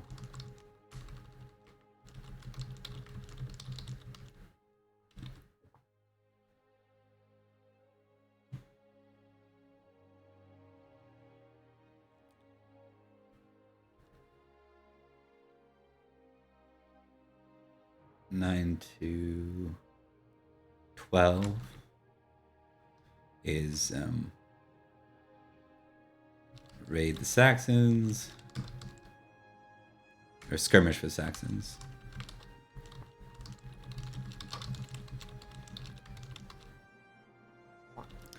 And 13 plus is let me just make sure is out fighting against Saxons.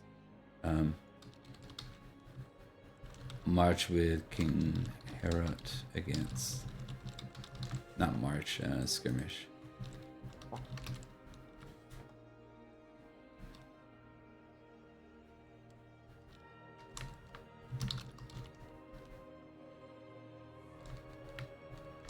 It's a full campaign worth, so.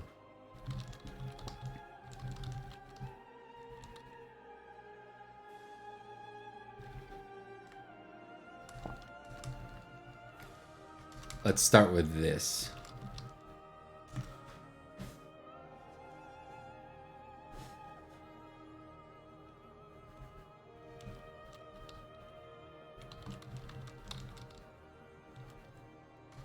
All right.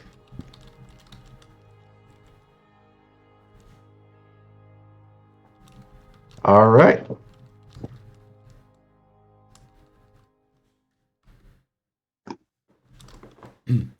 I just need the roll from you as well. As far as 8.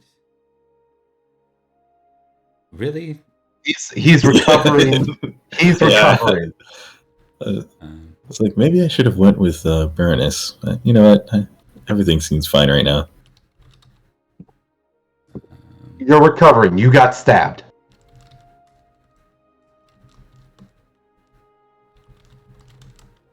I took a sword to the face, damn it.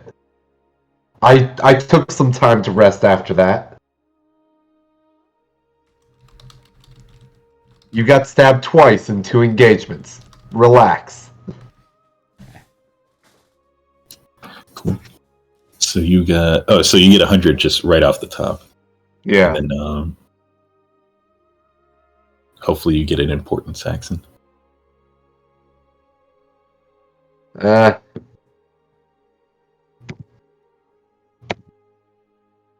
Come on, 20. Nope.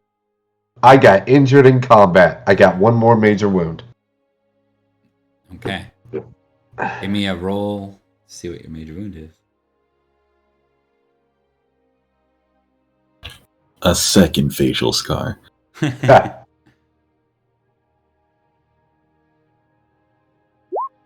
3. 3.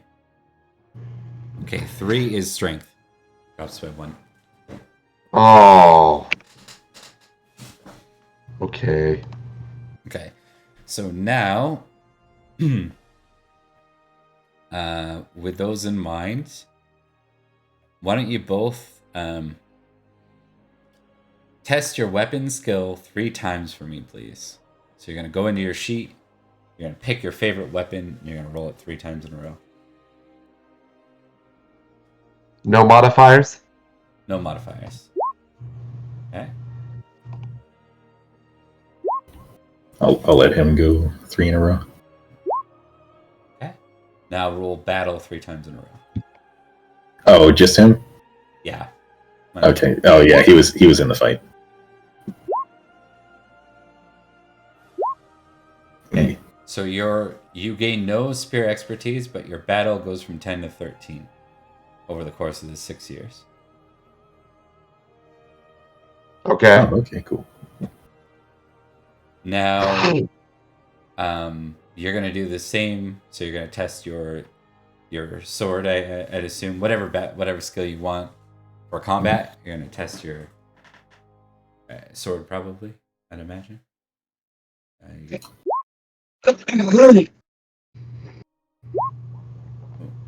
It's a tough one to succeed at. Okay. So then you're gonna test battle 3 times.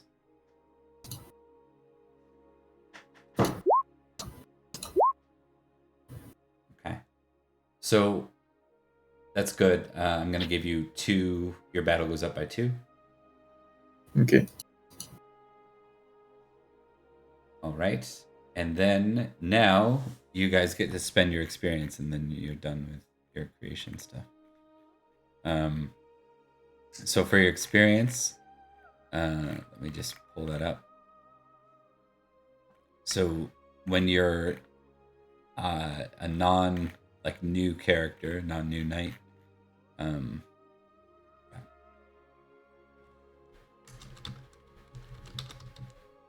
previous experience it's called. Okay, so for previous experience, you can do one of the following. One, so for every year, you get to do this 6 times. Do this 6 times. Choose one of the following. 1, distribute 5 points among the character skills. That's a house rule by me. It should be 1d6. I don't like that. It's too random. I chose to go with the character creation one. No non-combat skills with a starting value of 0 may be augmented, and no skill may be raised above 15 this way. 2, add 1 point to any trait to a maximum of 19, or passion to a maximum of 20. And Actually, I'm good with my passions and traits. 3, add 1 point to strength, dex, con, or app. So those are your options. I'm gonna make the number 1 a little more enticing. I'm gonna allow you guys forget the cap at 15. If you choose to, actually, I'll do it this way. 4, you may raise it. Add 1 point to any skill at 15 plus. So those are your 4 options. Okay. And we choose 1 for each of the 6 years? Yeah. So 481 to 488. 487, okay. Sorry. Well,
all right. I have done that.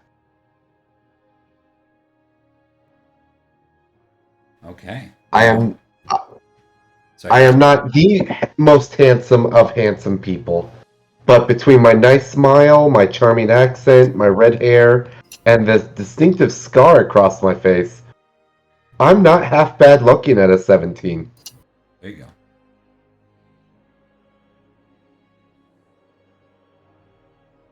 I have no idea if any of this is good enough for a character at any point. But I would guess so. I haven't looked at your sheet, but I suppose I can. Yeah, your damage is 4d6, so ideally you do 5d6 damage, but 4 is pretty good. And if you have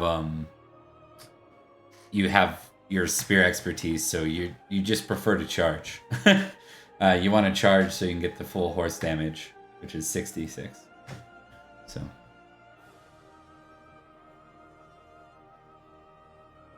out of combat, I'm lacking.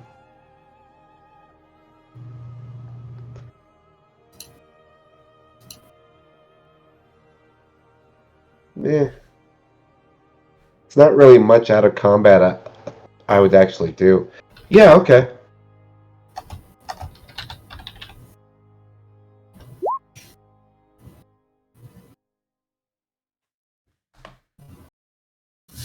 what are those for?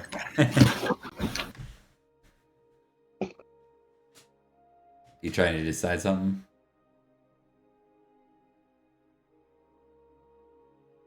Are you currently muted? Yeah, it's appearance stuff. He's soft spoken. Oh, gotcha. Distinctive traits, right? Ah.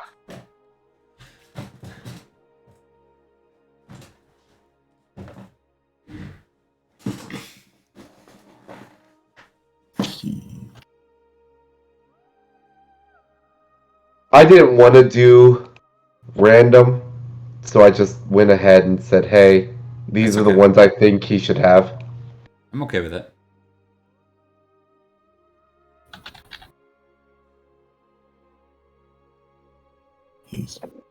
He's burly, but like uncomfortably so. Like he's not when you have to squeeze in to sit down next to people at the feast. He's not the one you want to necessarily sit next to. That's fair. Yeah. Berunus is the one most people are trying to sit next to. It makes him feel uncomfortable. Okay, so yeah, I think that's it for me because I upped my last thing. I used 2 of those to get my con back. Gotcha. Well, that's fair. And then you ended up with 4 rankings from there. Cool. Well, so there will be 2 more points for you guys that don't have to happen. We're not going to do them tonight, but we'll want to do a coat of arms. I have coat of arms generator if you need any help. If you want something a little more fancy, I'm pretty good with them. And I have an AI generator if you guys aren't super adverse to them. I don't use them for money. I use them just for NPCs and stuff. But if you can't find character art, you can definitely throw me some base concepts, and I can throw you some ideas over the week. If we get those 2 things done, I'll flesh out your family histories a little bit more for you, and we'll be able to dive right into play for the next session or for session. Okay. 1. Awesome. Is there a link for the AI one, or do we just send you the prompts? You want to send me what you think needs to happen. You can send me like if there's an actor or another art style you like, you can throw me that, and then I can bounce it back and forth. It's usually working. I've done this for other people. It usually takes a few times back and forth before all parties are satisfied, kind of thing. Okay. Makes sense? Yes, it does. Right? Yep. Any questions? Not too sure on like proper colors for heraldry, but like mine would probably just be simple, like a star or anything relative to it. Okay. Yeah, that's not a problem. I can come up with something like that for you. So I know mine, but mine's super, super simplistic. it's okay. This era is really good for simple. It's just he wrote Latin on his shield. We hate Saxons here. Exactly. So I'll show you this map real quick, just as cool. This is where Eburacum's placed. This is Mount Damon and Pocklington, where the Pocklington was where you were ambushed, and Mount Damon's where you retreated to and came back. Linden Pool is the first sort of Logris location down here. These are those wild mountains that make up a lot of Cumbria, and up here's Hadrian's Wall. And then, of course, the Saxons are over here and up here. Where would Berunus be? Relative, because I know I'm here, technically here, but where would Berunus is like, so when I do this ping, Berunus is in like the far end of the circle as it goes out.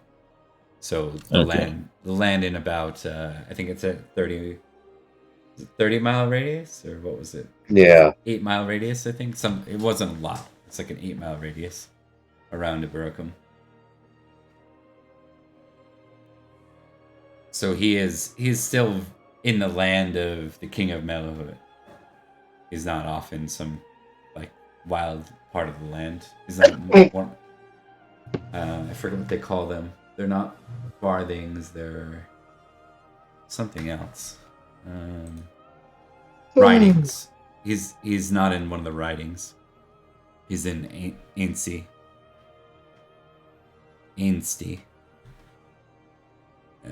Okay. 5 miles to the west and north.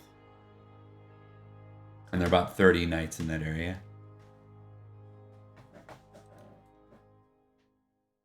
Cool. Okay, cool. All right, guys. Thanks a lot for your time and effort. Looking forward to next week. I think it'll be a lot of fun. Oh, yeah.